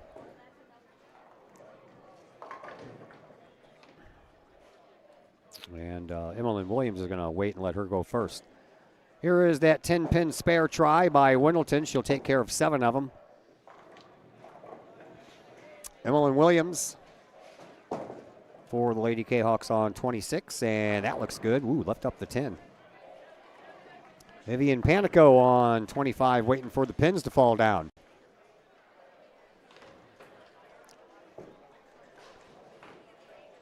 There we go. Lane 25 being a little tardy here with the ball return and the pin setter.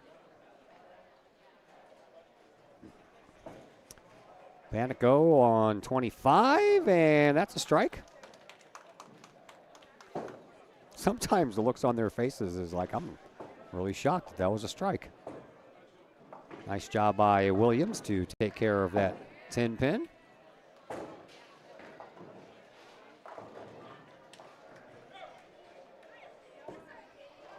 Here's Valerie Stafford on 25 for Edwardsville, and that one looks good as well, and it is. Back-to-back strikes here for Edwardsville, back-to-back spares for Collinsville. Here is Sydney Long for the Lady Kahawks on 26. That looks good. Oh, man, that looked a lot better than what it left her. 8-10 split. I guess it's better than a 7-10 split.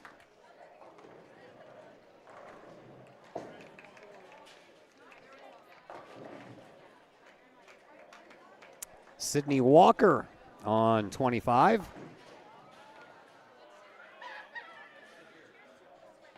And that one's on the way. Hug in that gutter lane again. Hit the 3-pin first, left herself up with 4. Sydney Long trying to pick up this 8-10 split. And that one looks, ooh, man, had the right idea. At the last second, it took one extra spin too far to the left and just missed hitting that 8-pin on the left-hand side.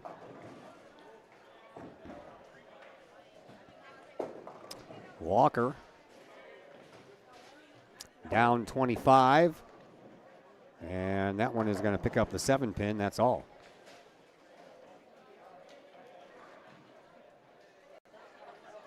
Layla Jelko on 26.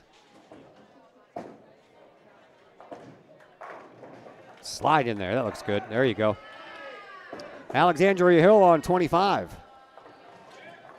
No. Leaves up the 5 and the 8.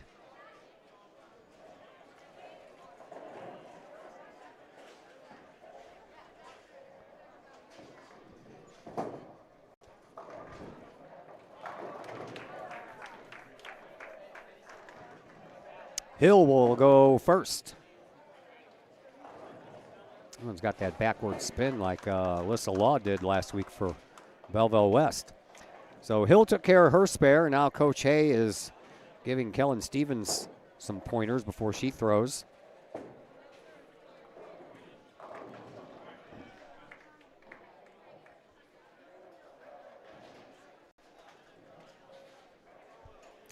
We'll see if any of that pays off here.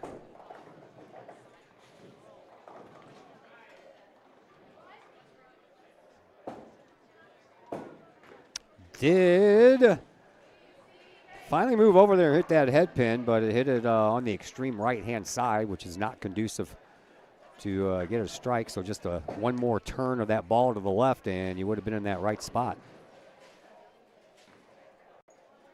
One more throw coming up here for Kellen Stevens.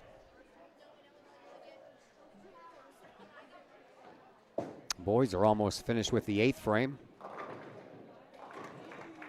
And here is Stevens' throw to finish up the 7th for Collinsville, and she does so with a spare. And as we move to the 8th frame, Collinsville up 5:43 to 4:58.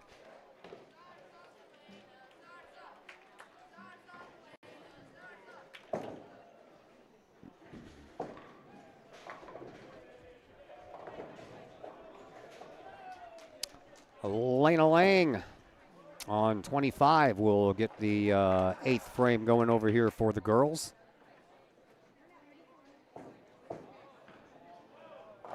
Edwardsville had one bowler to go over there to finish up their 8th frame. Now they're getting ready to start the 9th, and Lang will start off this 8th with 3 pins remaining. Here is Wendleton for Edwardsville. She'll leave up 1.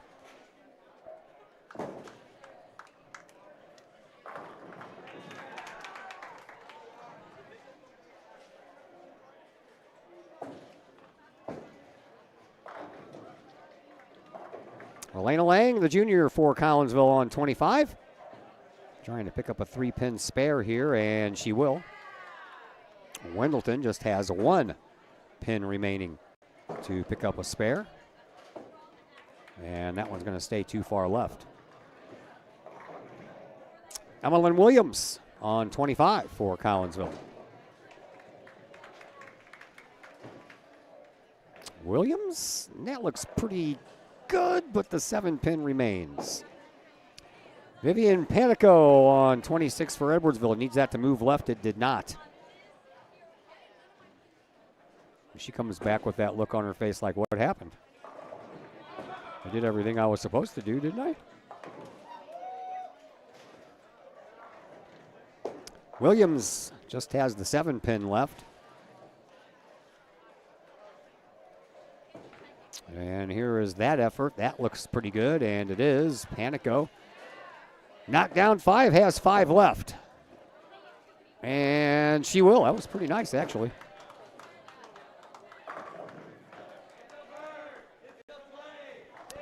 Sydney Long, the freshman for Collinsville, on 25.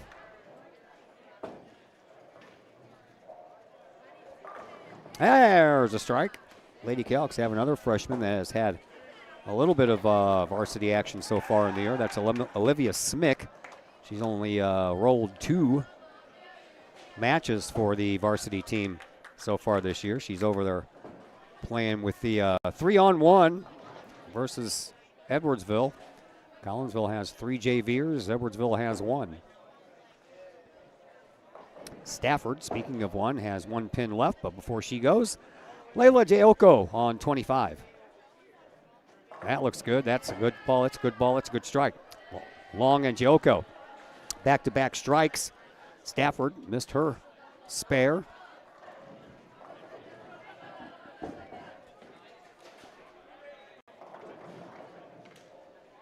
Stevens waiting on the young man from Edwardsville to finish up over on 24, who almost picked up a split that had 3 different pins in 3 different spots. Here is Stevens. Hits that head pin, but leaves up 1. Walker for Edwardsville on 26. And that's a pretty good ball right there. Left up the 10. Hit that head pin in right spot, though, but 10 pin remains for her. 5 pin remains for Stevens.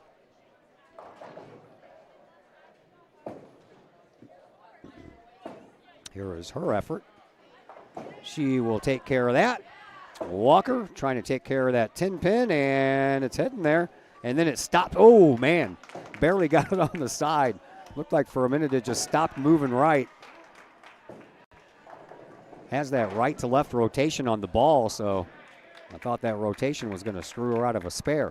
Here is Alexandria Hill on 26 for Edwardsville, and she will leave up just 1.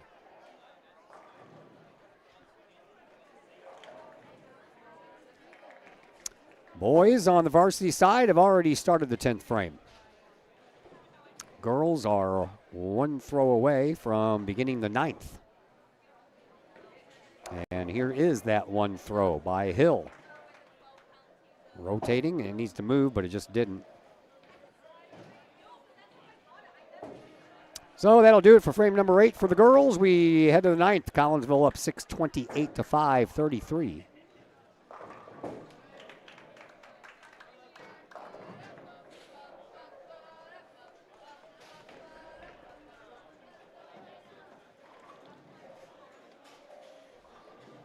Madison Wendleton on 25 for Edwardsville. She'll pick off the 10 pin. That's it. Elena Lang on 26. Away it goes. That needs to move, and it didn't. Hit the 3 pin first. Took everything out behind it, and leaves up the 1, 2, 4, 7 all on the left side. Wendleton trying to pick up a 9-pin spare here for Edwardsville. It's almost like a knuckleball in baseball, man. That ball has hardly any movement on it whatsoever.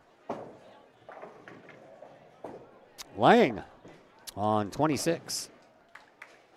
That one looks pretty good, and it is. Lang with back-to-back-to-back. Matter of fact, she's got spares in every frame except the second, her only open frame. Knocked down 9 to begin that second frame and then missed the 1 pin. Here is Emmeline Williams. She'll leave up 3. Vivian Panico has 1 pin to pick up. That would be the 6 pin, I think. Might be the 9. That's the 9. Anyway, she takes care of the 1 pin she needed to.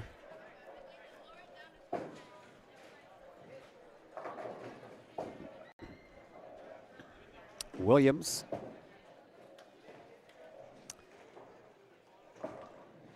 And that one looks pretty good, and it is. Meanwhile, Valerie Stafford will pick up a strike on 25 for Edwardsville.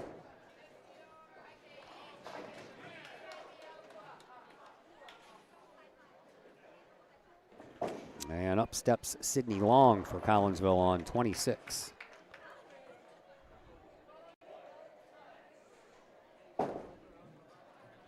It's on the way.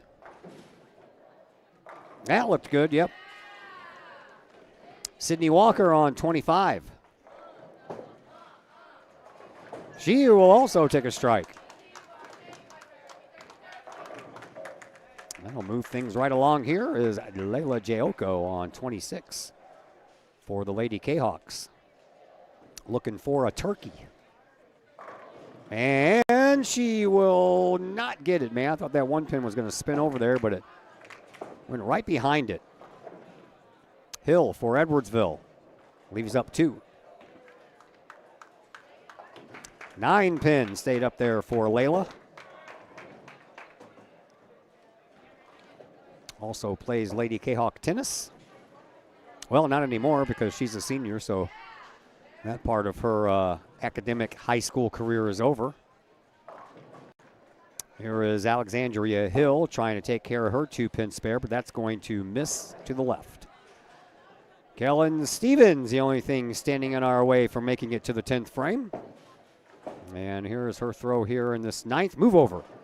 It did, but not in time to do what it needed to do. So she'll have up the 2, the 8, and the 5.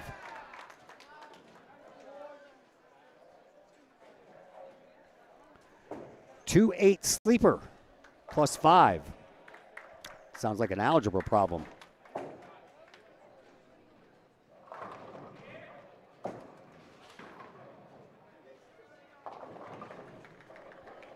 Stevens.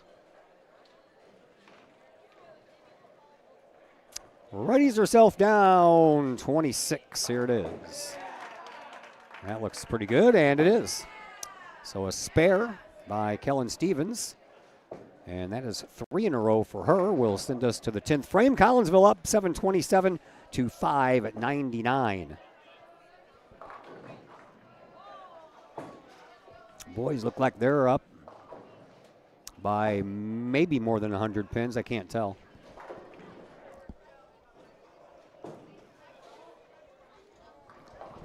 They are 2 bowlers away from finishing up match number 2. Here is Madison Wendleton on 26 for Edwardsville. Misses the head pin. Takes out the left side. Leaves up the 1, 3, 6, and 10. Elena Lang on 25 for Collinsville. And she will pick up a strike. That'll break a string of 3 spares in a row for her.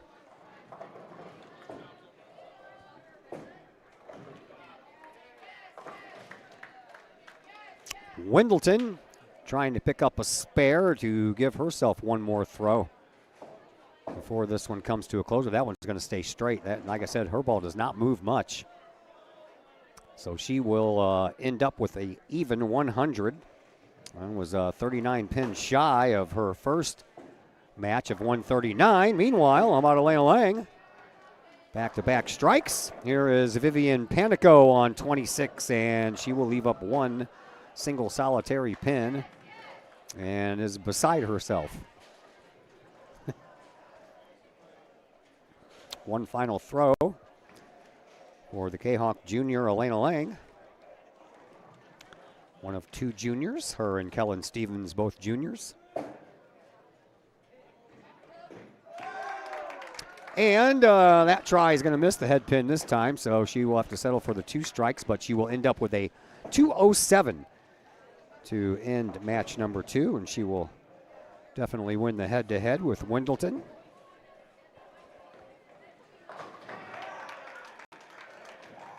And Panico ends up with a 184 after she missed her chance at a spare. She's going up against Emmeline Williams, who is throwing now down 25, but I don't think that Williams can catch her. But a strike sure would help. Here is Valerie Stafford on 26. She'll leave up 2. Yeah, she might have an outside chance here. Emmeline Williams.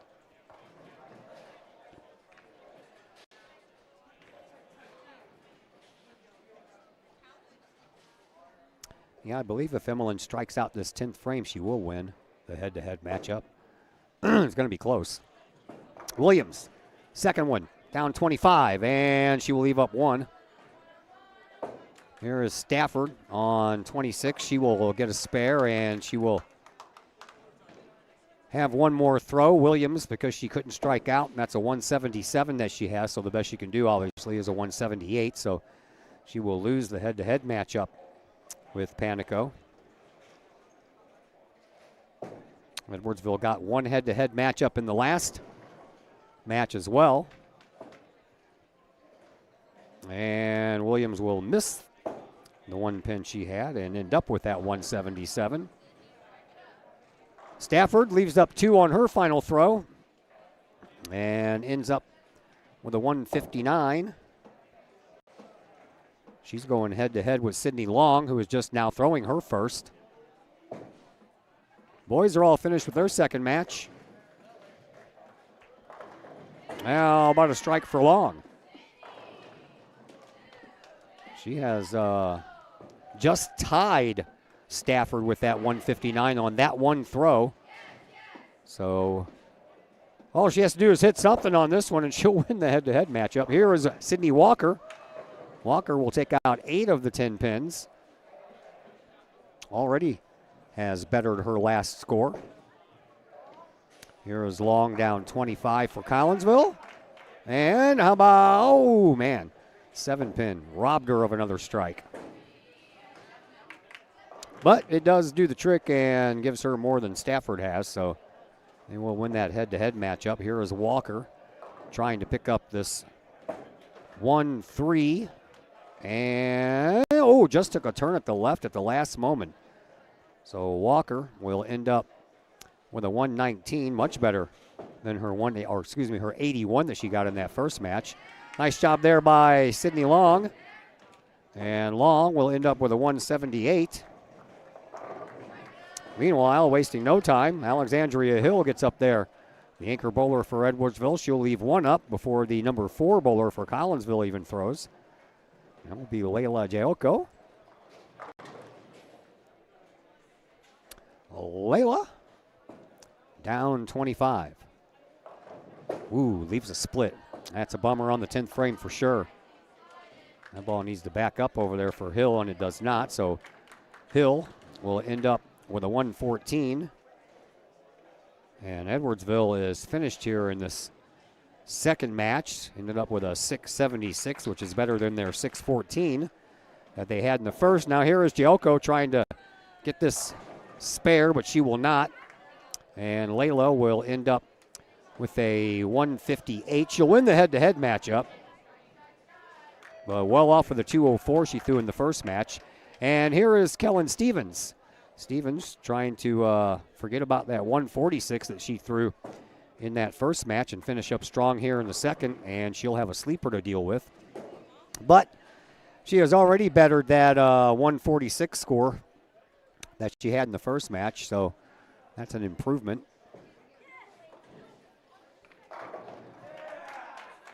And she will have a sleeper to deal with here. That is the 3-9.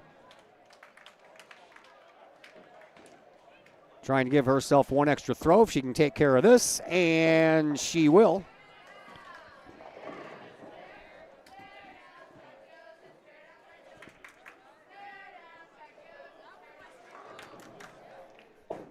And she's already won the head-to-head match. She was the only one who lost the head-to-head match in that first matchup. So Collinsville will lose just one more head-to-head match here in this second one, as Panico will take care of Williams 184 to 177. Stevens has already taken care of Alexandria Hill and just adding on to it now, and can't buy a strike there. But she ends up with a 157. And Collinsville ends up with a 877 and will win the overall match and 4 of the 5 head-to-head matches. And we will go to a commercial break. And when we come back, we will have the third and final match of the night. We'll tell you all about that on the other side of this commercial break here on the Kahok Sports Network. Financial investments are very important, but so are the investments of time, patience, and encouragement our young athletes receive from their coaches, teachers, and mentors.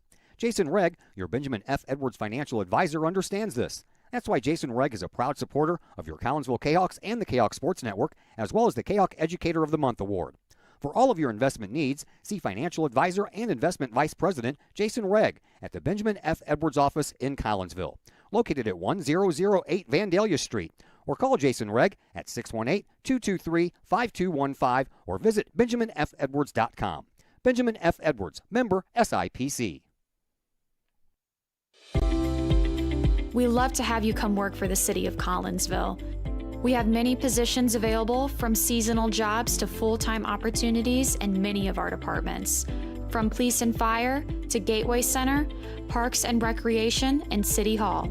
Our employees enjoy great benefits like comprehensive medical plans, paid time off, tuition reimbursement, and more. Visit the city's website, collinsvilleil.org, to apply and learn more about working for the city of Collinsville. Looking for a new place to catch the game with cold drinks and great food? Look no further than 1101 Bar and Grill in Caseyville. 1101 Bar and Grill features pizza, burgers, wraps, and salads, plus 7 large screen TVs to catch the latest Kahawk games and all the pro sports across the spectrum, plus all the college football and basketball you can handle. 1101 Bar and Grill in Caseyville, 1101 Caseyville Road, right across the street from Kahawk Stadium. Call 1101 Bar and Grill for carryout orders at 618-223-1332. VFW Post 1117 in Caseyville is one of the area's longest-running VFW posts. VFW Post 1117 in Caseyville is your place to meet and join other area veterans. Plus, VFW Post 1117 in Caseyville offers all kinds of activities to help our veterans, as well as engaging the public with fun, food, fellowship, and a great time for great causes. Blood drives, fundraisers, raffles, and a Queen of Hearts drawing every Wednesday night. Plus, VFW Post 1117 in Caseyville has event space for your parties, celebrations, and other get-togethers. For more information, check out the VFW Post 1117's Facebook page or call the Caseyville VFW at 618-344-9878. The Collinsville Area Community Foundation is our community's charitable foundation. We connect people, support programs, and guide resources to help our community thrive. Our board is made up of local leaders that donate their time and expertise to identify opportunities for long-term community impact in and around Collinsville. Find out more about scholarships, grants, and ways to give back to the city we love by visiting CollinsvilleFoundation.com.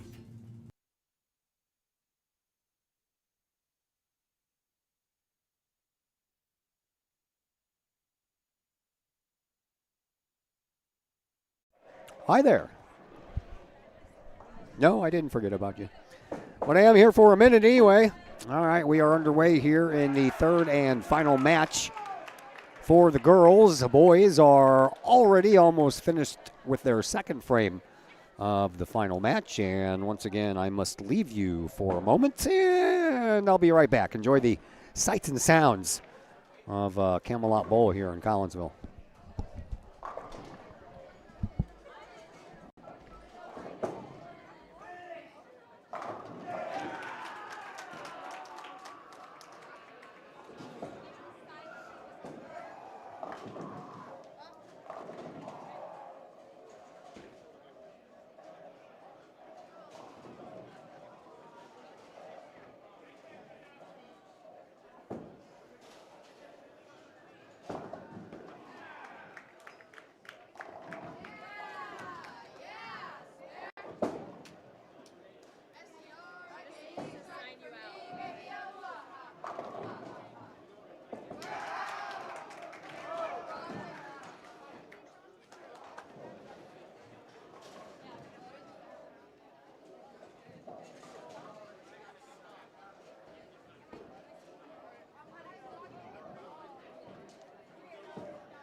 Okay.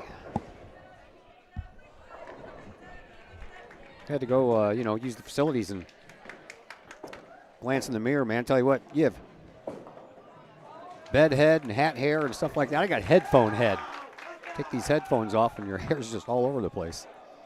Well, that sounds like a personal problem.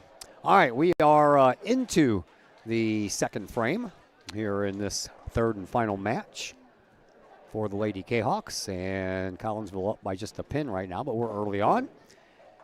And here is the second throw for Emmeline Williams, and she'll leave up 2, trying for that 10-pin spare. Meanwhile, over on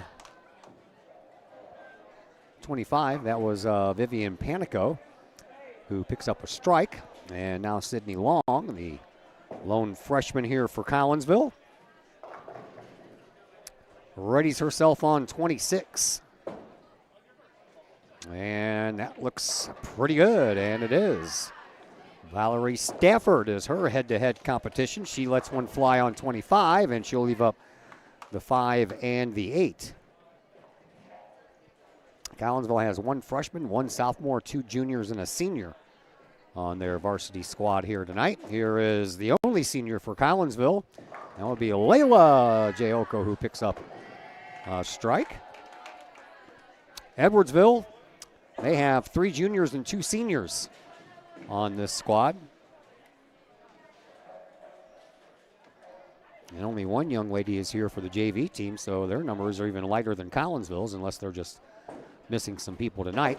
Here's Kellen Stevens down the middle, and she'll leave up just 1. Stevens had a 9 and an open in that first frame, and now has a 9 here as well, trying not to make it back-to-back 9 and an open. Here is Sydney Walker on 25 for the Lady Tigers. She'll take care of 6, leave up 4.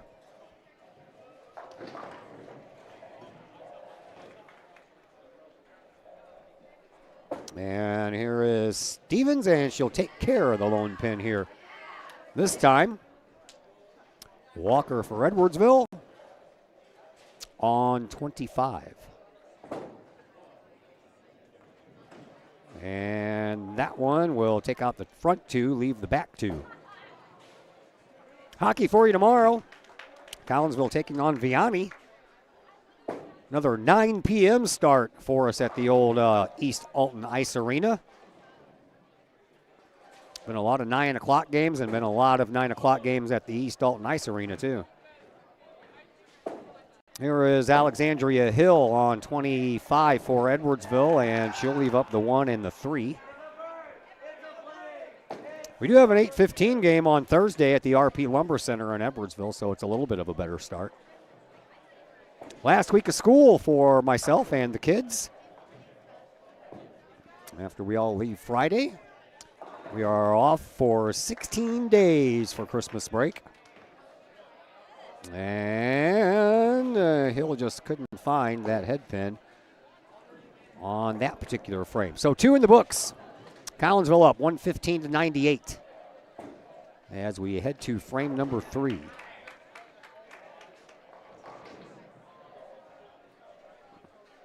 I believe it's senior night Thursday from the RP Lumber Center, so hopefully we can show you the guys that are going to get honored there on senior night. We have some more senior interviews to do, but we can't do them when we have those 9 o'clock starts at East Alton because we have to wait for the early game to get through and all the fans to leave the stands before we can even get in there and set up.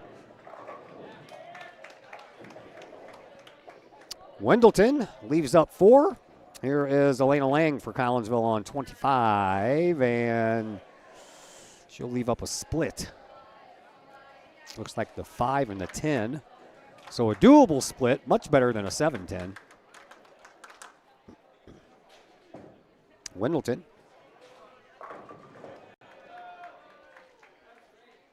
Down 26 with that very straight throw and leaves up the 1 pin in the back.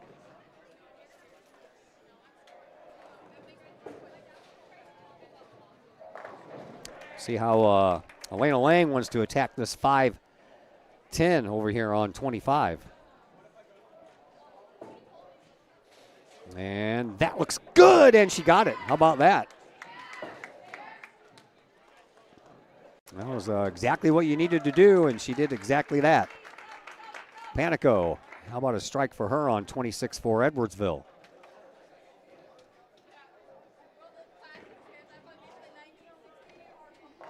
Stafford will go ahead of Williams. Williams had to wait for the young man from Collinsville to get through throwing, so Stafford said, I'll go ahead and go. She did, and just missed the head pin a little bit, did Williams, and she'll have a little bit of a split to deal with as well. Looks like the 5 and the 6 and the 10 remain standing. Stafford just has to deal with the 9 pin, and she'll pick that one up no problem at all. Doesn't look very happy about it.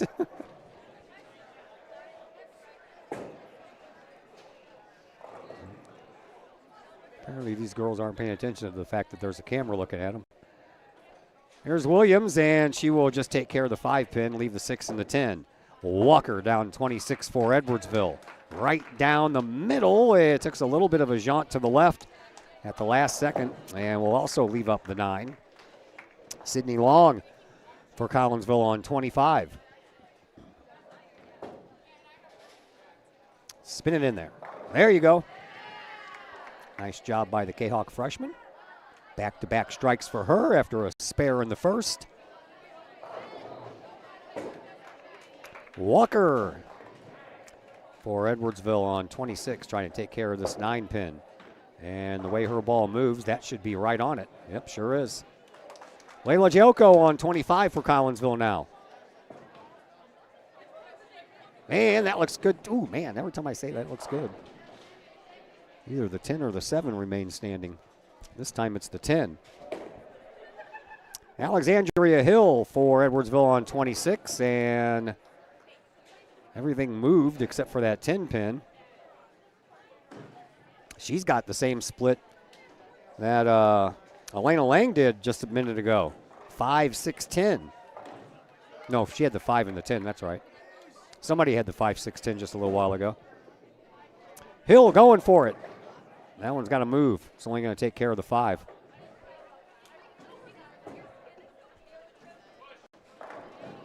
Layla Giocco only has the 10 pin to pick up a spare here. Brody was over there doing some dancing around while he was trying to get that 7 pin to fall down, or what actually I think it's the 4 pin to fall down, and that kind of threw Layla off. She's letting him know it too.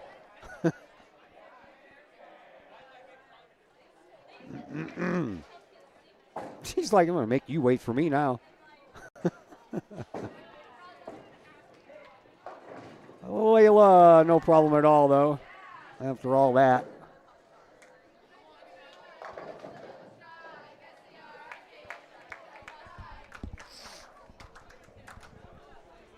Now Brody's going to go ahead of Kellen. Brody takes care of what he needed to take care of. Here's Kellen Stevens on lane 25. And in there. There you go. Kind of a backdoor strike there. That last pin falling down. Had to get hit from behind for it to happen. We go to the 4th frame. Collinsville up 203 to 161.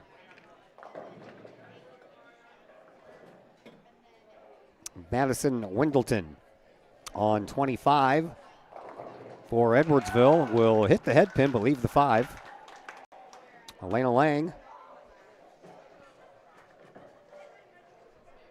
on 26 will take all of them down.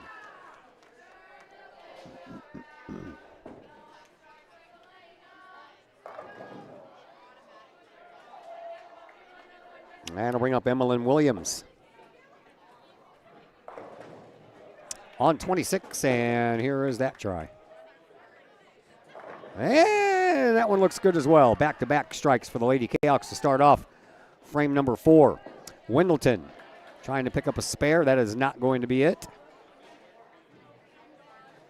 So Collinsville off and running here in frame 4. That'll bring up Sydney Long. Looking for a team turkey here for the Lady Kahawks. That looks pretty good too. Yes, it is.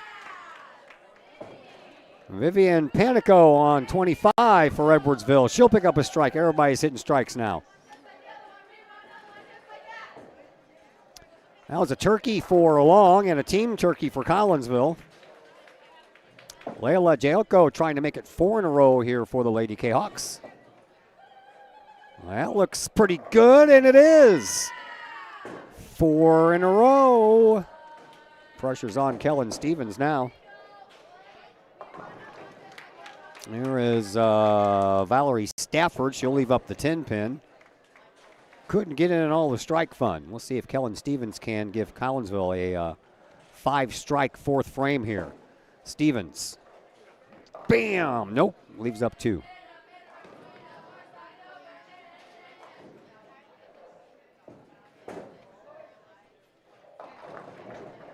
Stafford trying to pick off that 10 pin back there in the corner, and it falls off just before it got there.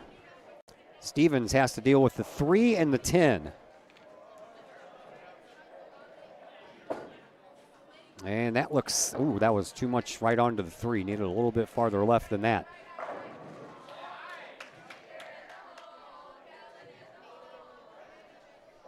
Here is Sydney Walker for Edwardsville on 25.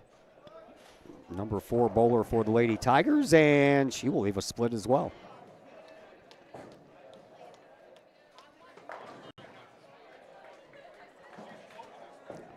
Leaves up the 8 and the 10.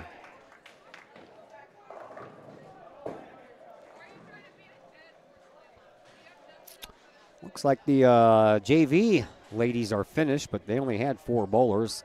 1 for Edwardsville and 3 for Collinsville, so I don't know if they played all 3 matches or not. I would guess that they would, but that went a lot faster because of the less amount of people. Nothing doing on the split for Walker, so here comes Alexandria Hill, the final bowler for Edwardsville. That one had a lot of lift on it. Missed the head pin, leaves up the 1 and the 2.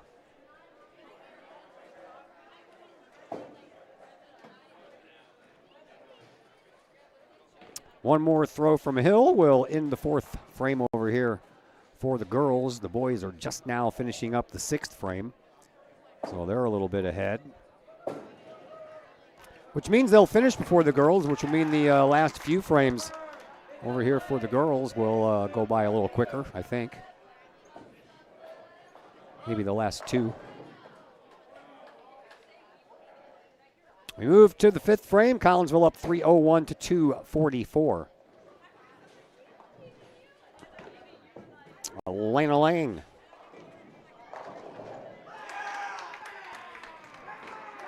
Down 25 to get us going here in the 5th. And she'll leave up 2. One of them's a wobbling over there. A little small split. Wendleton down 26. That one's going too far left. And we'll somehow or another take out 5.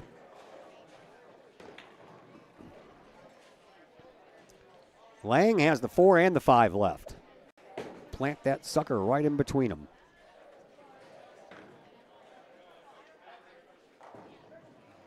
And that's not going to happen.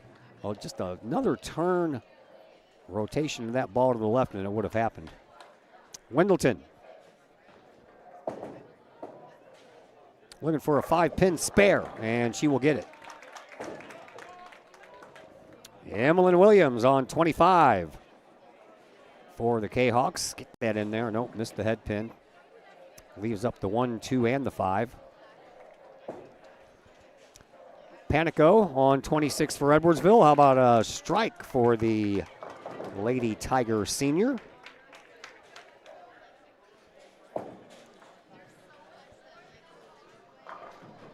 It is always cold in this place. Of course, I'm standing on this elevated step stool, so the thing I notice the most getting cold are my feet. Nice pickup over there by Williams. Here is Stafford, and she'll leave up 3 for Edwardsville.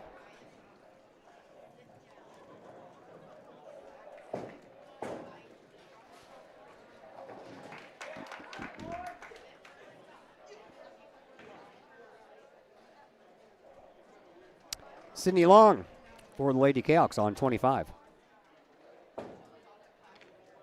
And that looks pretty good. It is good. Thank you. Stafford can't pick up that sleeper pin. 4 in a row, by the way, for Sydney Long. Spare in the first, strike in every frame after that. There is Layla Jelko, who has the spare strike thing going on. Trying to break that here with another strike. There you go. Back-to-back strikes for Jelko. Here is Sydney Walker now for Edwardsville on 26.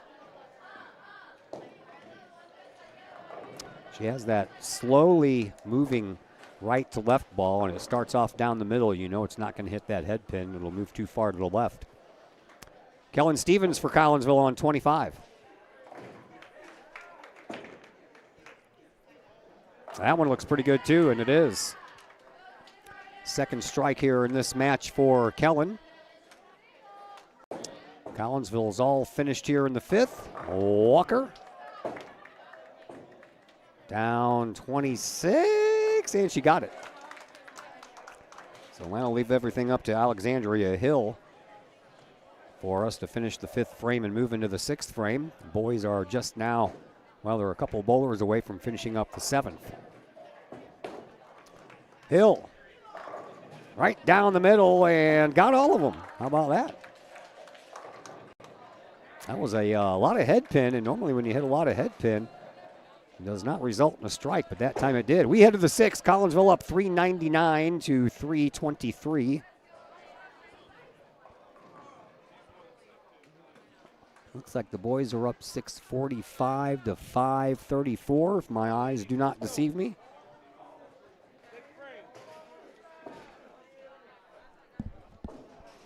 Wendleton on 25 starts off the 6th frame with a strike.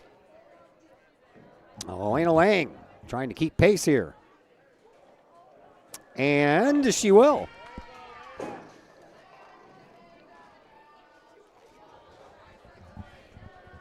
Vivian Panico on 25 now for the Lady Tigers, and that one just a little bit too much head pin. Leaves up the 6 and the 10. Emmeline Williams on 26, and that one looked pretty good. The only thing left is the 7.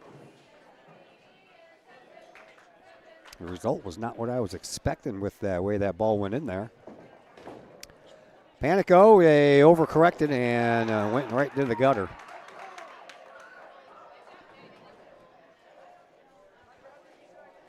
Williams trying to take care of that 7 pin. Here is that try. Got to move, got to move, got to move. Nope, she turned around and started walking back when that ball was about halfway down the lane. Stafford on 25 will also leave up the 7 pin.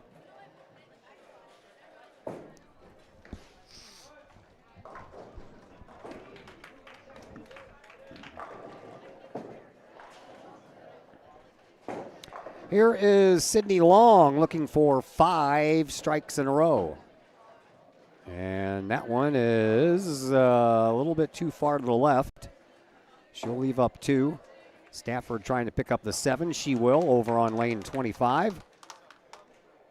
That'll bring up Sydney Walker, the number 4 bowler for Edwardsville over there on lane 25. He's going to let Long go first over here on 26.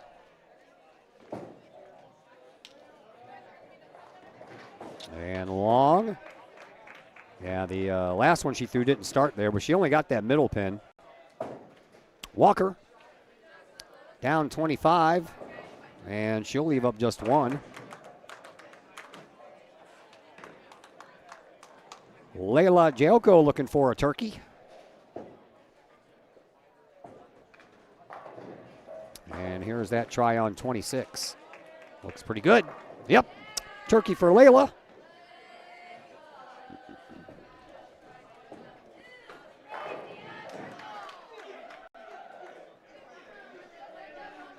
I wonder how that ended up being called a turkey when you get 3 strikes in a row. I'll have to look that up one of these days. Here's Walker trying to take care of her spare. And she will. Kellen Stevens looking for back-to-back strikes here on 26. That looks pretty good as well. Hey, boy, left up the 9. Alexandria Hill. She tosses that ball up in the air, man. It's like Fred Twinkle Toes Flintstone going on over there. Yeah, I just dated myself. A lot of people were like, ooh, what? What's he talking about? That's a head scratcher. Stevens got the 1 pin she needed to get. Hill down 25. And she will take care of both of the pins that she needed to take care of. We end the 6th frame, head to the 7th. Collinsville up 503 to 416.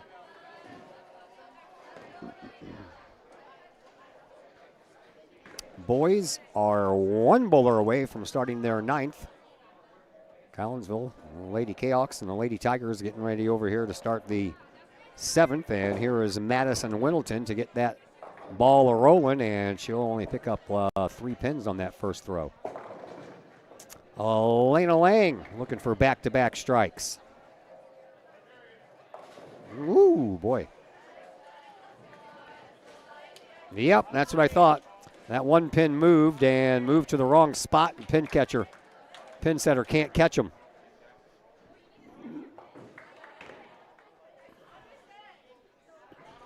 Winnelton will keep on going. I believe that was the,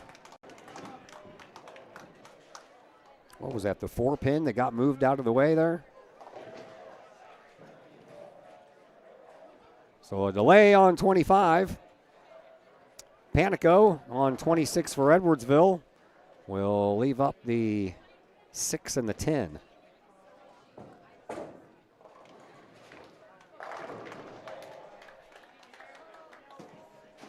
So we'll have to wait here for the worker guy come out here and move that pin into a proper spot. And there, the light just went off. Panico takes care of her spare. There's the legs coming down.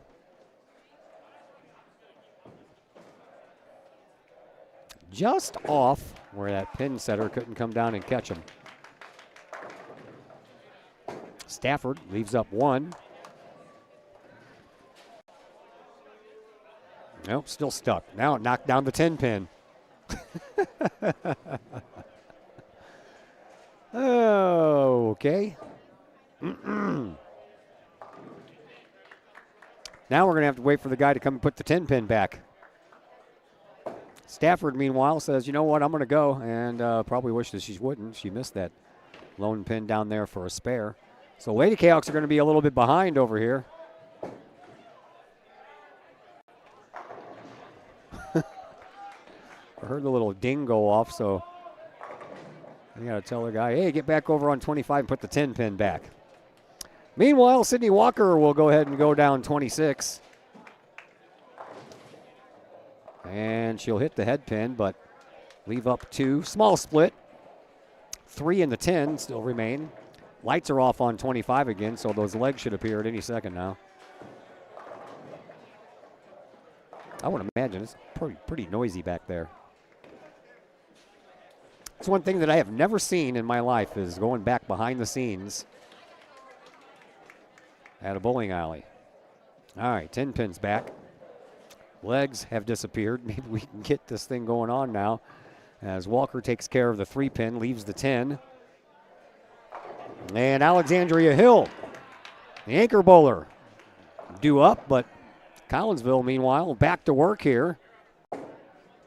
As Elena Lang has an ugly split to go on down there, and she'll take care of 1 of the 4.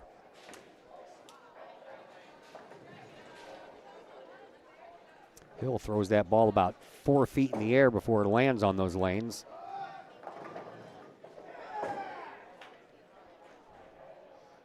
Emmeline Williams on 25, waiting for Brody Hoganson to get done on 24.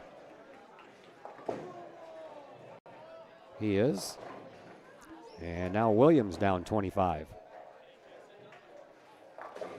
leaves up the 10.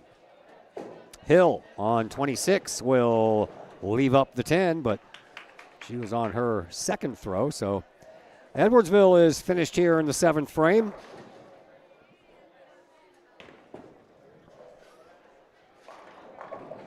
And Williams trying to take care of this 10 pin over here on 25. Collinsville still has 3 more bowlers to go, and Williams missed through that one. Sydney Long just had 4 in a row come to an end with an open frame in the 6th. 4 strikes in a row, I should say. She has to wait for the anchor bowler for the boys team to finish up. They are just about ready to head into the 10th. Here's Long's try, and that one is going to be just as bad as the one for Elena Lang. Double split, man. 7-4 on the left, 6-10 on the right.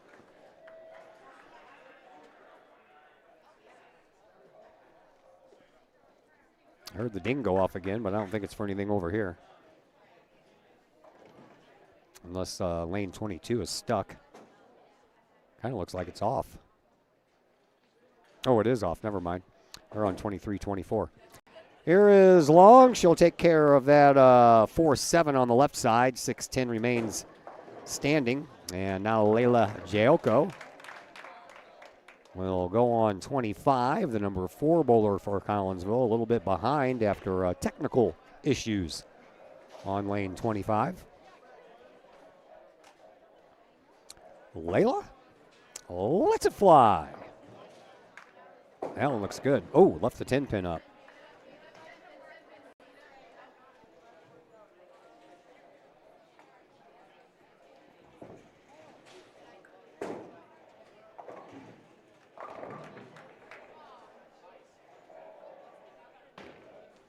Boy, the Blues, they play tonight against Nashville, and another one on the IR as Nathan Walker hurt his ankle at practice yesterday. He had to be helped off the ice, and now he's out for 6 weeks. Kairu week to week. Walker, I don't know, 4 or 5 weeks left on his stint. Toropchenko's back tonight. But man, there's a lot of walking wounded for the St. Louis Blues. And Kellen Stevens leaves up 2. Blues trying to get back at Nashville after that pretty ugly 7-2 loss last week. Came back and won the next night against the Chicago Blackhawks. Now they'd like a little payback against Nashville. We'll see what happens tonight. Kellen Stevens, one more throw, and we can finally move this thing along to the 8th. They're already underway in the 10th on the boys' side. And Stevens will take care of that spare. We head to the 8th frame. Collinsville up 581 to 493.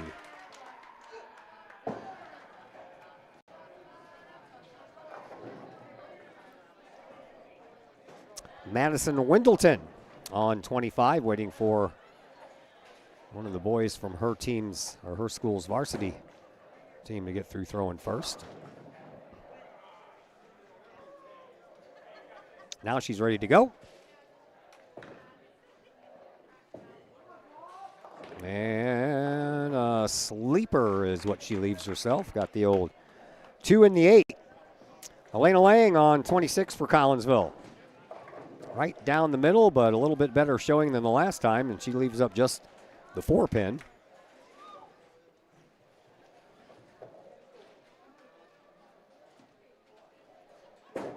Wendleton has the old 2-8 sleeper situation going on.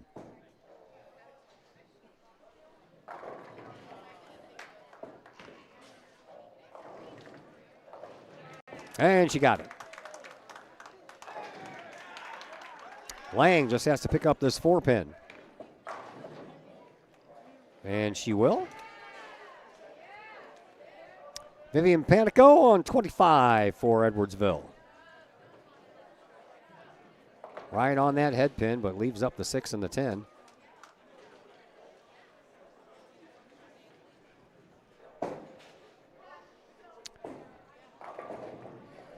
Williams for Collinsville on 26. Hit the head pin on the left side instead of the right side, which is the way her ball has that right to left movement. And she'll have a small split there. The 3 and the 10.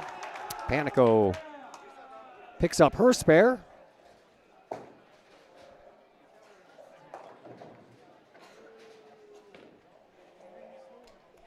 Williams trying to do the same over here on 26.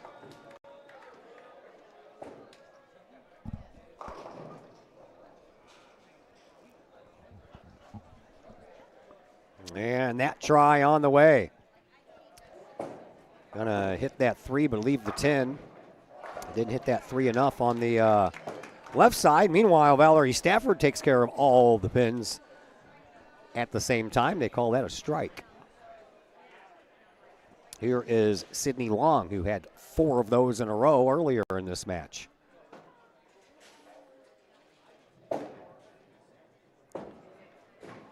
And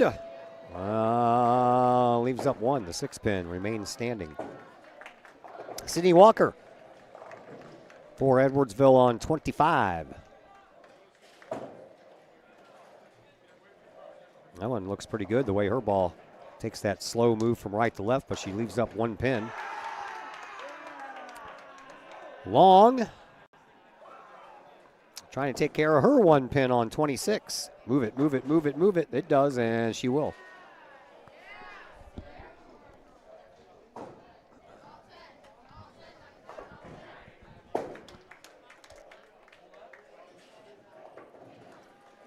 Here is a Walker trying to pick up her spare. She'll throw it in the gutter instead.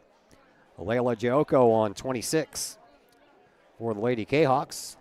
That's Walker's head-to-head competition. I don't envy Walker at all for that. 7 pin remains for Layla.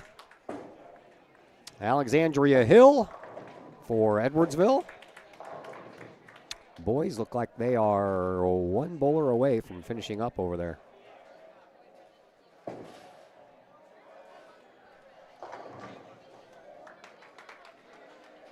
Layla has a beat on that 7 pin, nails it.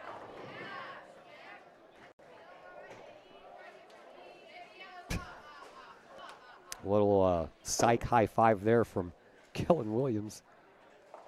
Put the hand up, Layla went to hit it, she takes it down. Williams on 26. After Hill leaves a couple over there on 25. Stevens on 26, and how about that for a strike? 3rd strike of the match for Kellen Stevens. We head to the 9th. Collinsville up 649 to 556.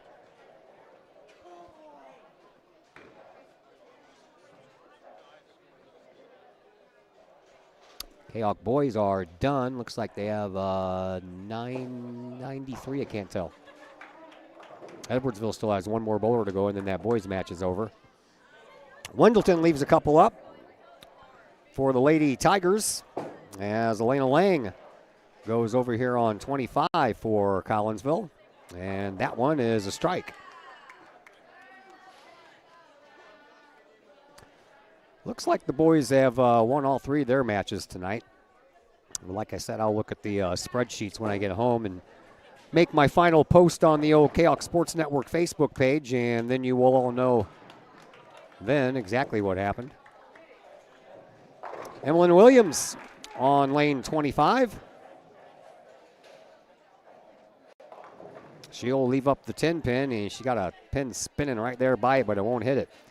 Here's Panico for Edwardsville on 26. She'll leave up the 6 and the 10.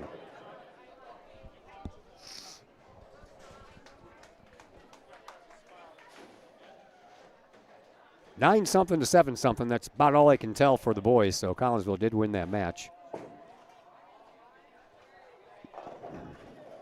Here is Panico on 26 for Edwardsville.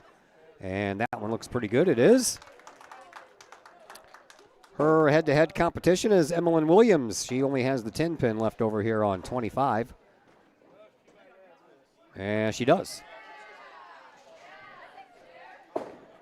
So no one on the left or the right.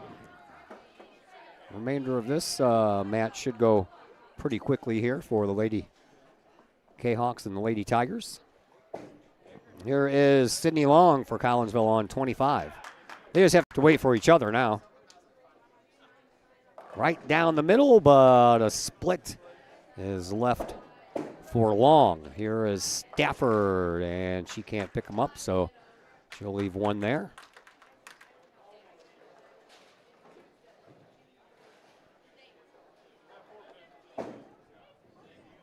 And Long will have the 4 and the 9 to try to take care of. First, Sydney Walker is going to go. Walker, down 26, has that movement, and, oh boy, left her with a split. The old 4-7-10. Here is Long, and she tried to hit that left side of the 4 to slide over into that 9, but just missed it.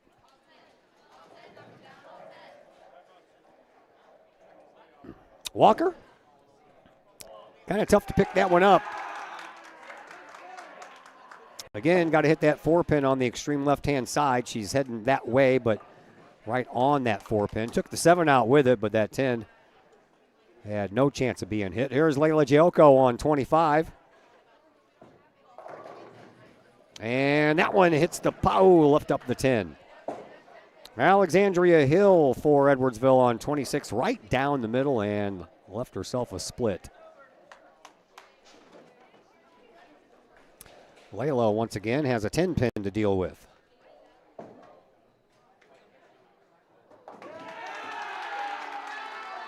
And that is on the way, and it's going to fall off right before it got there. Hill trying, but that one's going to fall off into the gutter as well.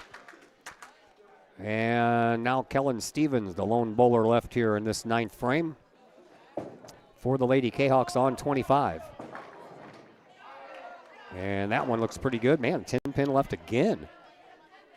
Both her and Layla look pretty good, and both times 10-pin left.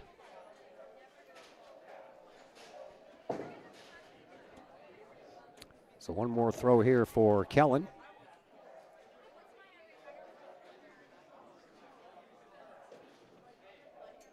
And it's on the way, and that one looks like it's going to fall off. It fell off and then came back up, so they'll have to take that one away.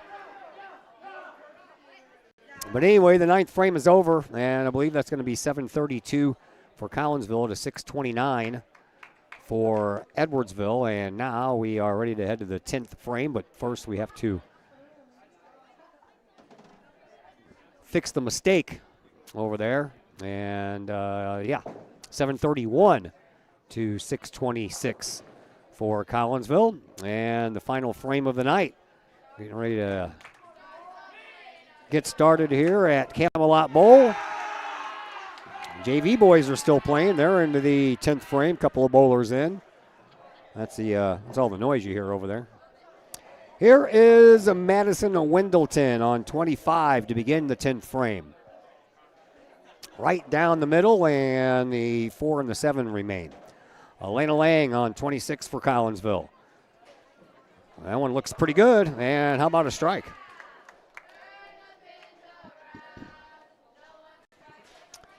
So the 4 and the 7 are what's left for Wendleton to have one extra throw.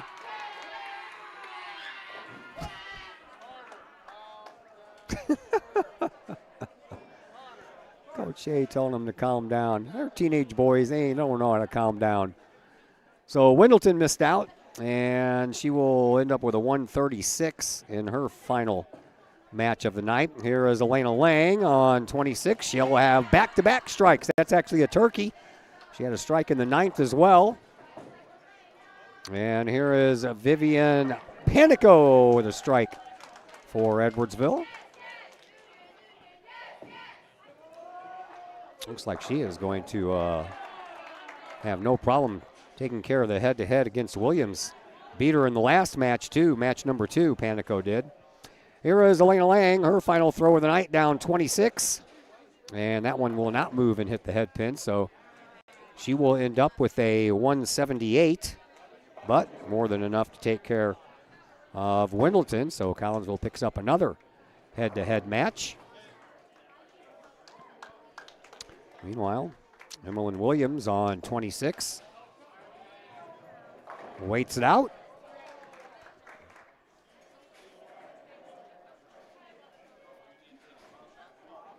Williams having a rough go here in this third and final match of the night, but she'll start off the 10th with a strike. Had a 101 coming into that. Well off of the 136 and the 177 that she had. Meanwhile, Panico ends up with a spare and ends up with a 199. So she will definitely win the head-to-head matchup here with Emmeline Williams. Williams, one more throw at least, or actually two more. No question about that. And that's another strike. Valerie Stafford on 25 for Edwardsville picks up a strike. So one more throw coming up here for Williams.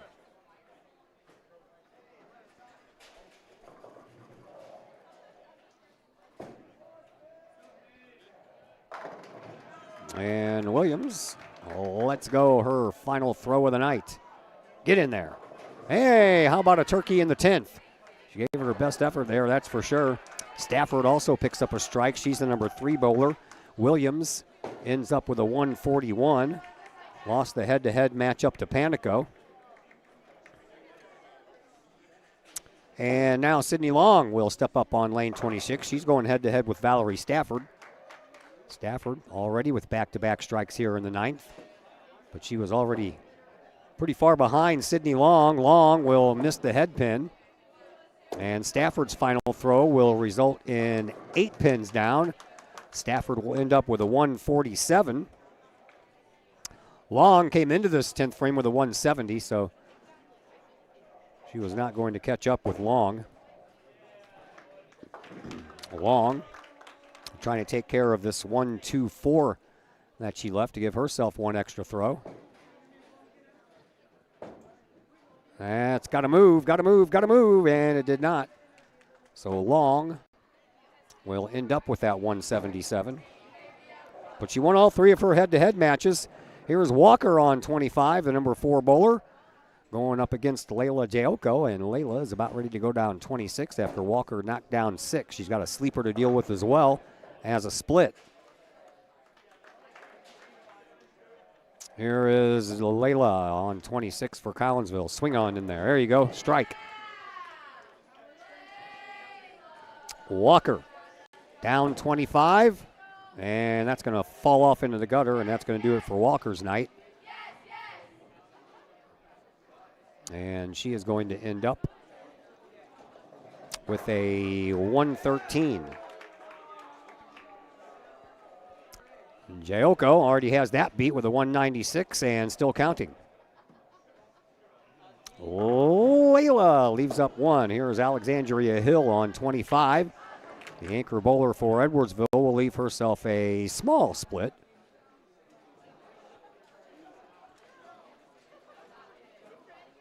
The 5 and the 6 is what she has left. Layla has the 4 pin. That's what stands in the way of her, and 1. There you go. And Layla will end up with a 206. She also wins all 3 of her head-to-head matches. Elena Lang did the same. Sydney Long did the same. Layla did the same as well. Kellen Stevens up now for Collinsville. As Hill ended up with a 112. And Kellen picks up a strike. Kellen lost the first match head-to-head with Hill, but picked up a win in the second match, and she most definitely will pick up a win here in this third one. Edwardsville ends up with a 707, their best score of the 3 matches.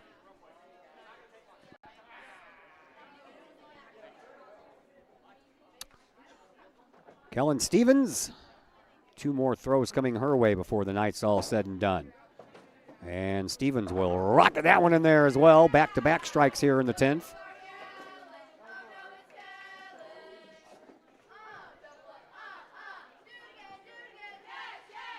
One more throw here for Kellen Stevens. Varsity boys or JV boys are also done. So just one more throw here for Collinsville, and their entire night is all wrapped up.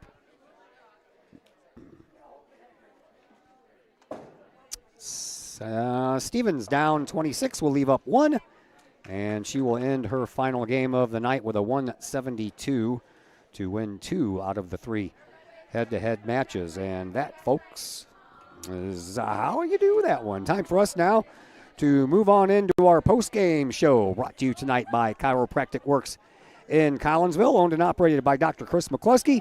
He and his crew are focused on helping as many people as possible live high-quality lives, all through chiropractic care and wellness. You can visit Dr. McCluskey at Chiropractic Works in Collinsville, 410 Regency Center, just off of the Beltline Road in Collinsville. Give them a call at 618-343-3602 or online at chiropracticworkscollinsville.com. Post-game show and a final conversation here with head coach Sean Hay will come your way in just mere moments on the Kahok Sports Network. I'd like to introduce you to some incredible new technology we have available here at Chiropractic Works. The machine is known as an Invisired lipolaser machine. The Invisired machine emits a red light and red laser that combine in unison to go through the skin layers into the adipose or fat tissue and cause the cells to go ahead and metabolize themselves. The Invisired technology is the only machine that's FDA approved for fat loss, stimulates collagen and elastin, improves the function of the lymphatic system, boosts metabolism, and increases metabolic response. Typical response after the very first treatment is 1/2 to 2 inches of loss in body measurement. So if you think that this technology could help you accomplish any weight loss or aesthetic goals, we'd be glad to have you come in for a consultation, get a first treatment, and experience the amazing benefits that Invisired offers.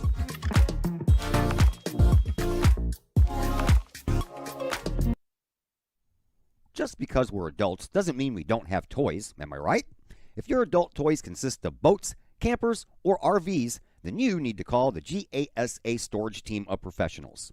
Winter weather in the Midwest can be quite harsh, and finding a place to properly store those expensive toys for winter can be just as rough as a Midwest winter.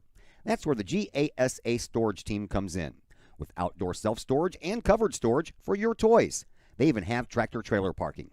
Conveniently located at Horseshoe Lake Road and 111 in Pontoon Beach. GASA Storage, for the safe storage of all of your toys. Contact the GASA Storage team, gasastorage@gmail.com, or call today, GASA Storage Team, 618-797-6100.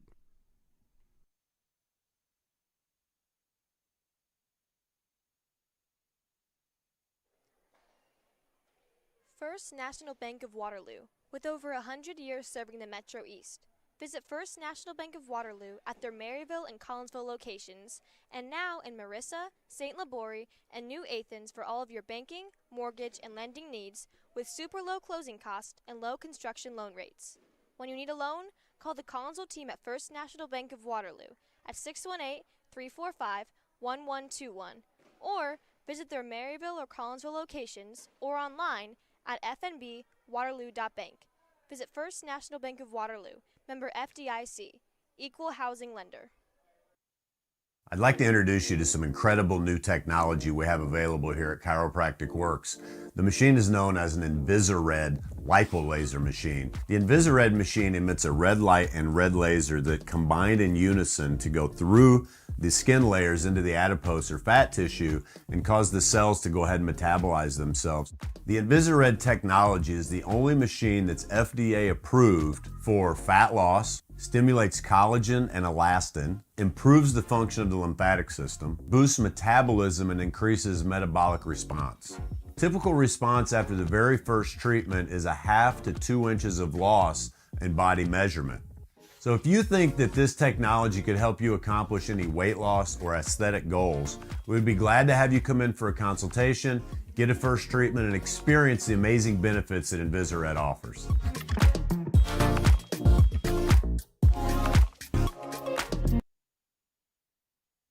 Once again, we welcome you back into the Chiropractic Works post-game show here on the Kahok Sports Network. Lady Kahawks win this one here tonight over Edwardsville, 36-4 is the final score. And joining us once again is Lady Kahawk head coach Sean Hay. Coach, congratulations on the win. But I'm guessing in your mind it probably wasn't the easiest, was it? No, we've had a spell of bowling back to back to back to back, and so we've been bowling pretty much every day since Tuesday, and every day we haven't bowled, we've been traveling.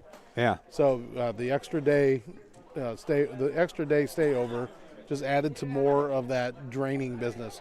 So the girls get to have a much needed break, and they finally get a couple days of practice in.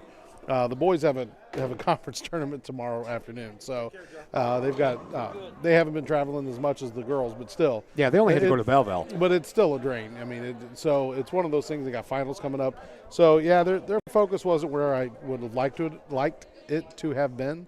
But we did what we needed to do to get the win for the day, which is ultimately what we're here for. Yeah, I was watching Sydney Long, your lone freshman, on the varsity rolling 5 out there tonight, and she's pretty impressive, man. She had a couple of stints there. She got like 4 strikes in a row. She won all 3 head-to-head matches. So tell me, your thoughts on your latest freshman. Well, she is, like I said, she's got some fundamentals that we need to work through, as most freshmen do. But she is definitely her great heart. She's willing to do and try whatever she needs to do to get better, and she sticks to it. So sometimes kids get a little bit scared and tentative. They're afraid to let go of something, and she's willing to just give anything a try. And so, like I said, and she doesn't get down on herself, which I really, really like that, because it's really difficult to get over that part of it. The hardest kids to coach are the ones that are beating themselves up before you can even try to help them. Yeah. And that is very, very common, unfortunately. And so for her, she doesn't have that kind of mindset. She's ready to learn. She's willing to accept that sometimes it may not work out. That's awesome. I mean, she's going to go places for sure. Yeah, and Elena also won all 3 of her head-to-head matches. We've been watching her for a couple of years now, and she seems to be coming into her own. She is. She still has some mistakes and stuff like that, but the reality of it is she's starting to throw the ball way better than she used to. And so it's just been a gradual process, which some people latch on quick, some people need slow build, and she decided to dedicate it a little bit more this summer and work, and it really showed up. Yeah. All right. You mentioned a little bit of a break there. Girls are next in action on Christmas Eve morning, man. Everybody going to be pumped up for that? Isn't it? No. Well, maybe it's the day before Christmas Eve. Christmas Eve. Christmas Eve at the you had me nervous. Alton Holiday Classic. I was about to get in trouble. No, the Christmas Eve. Christmas Eve is fair game. So yeah, we're definitely there in Alton. All right.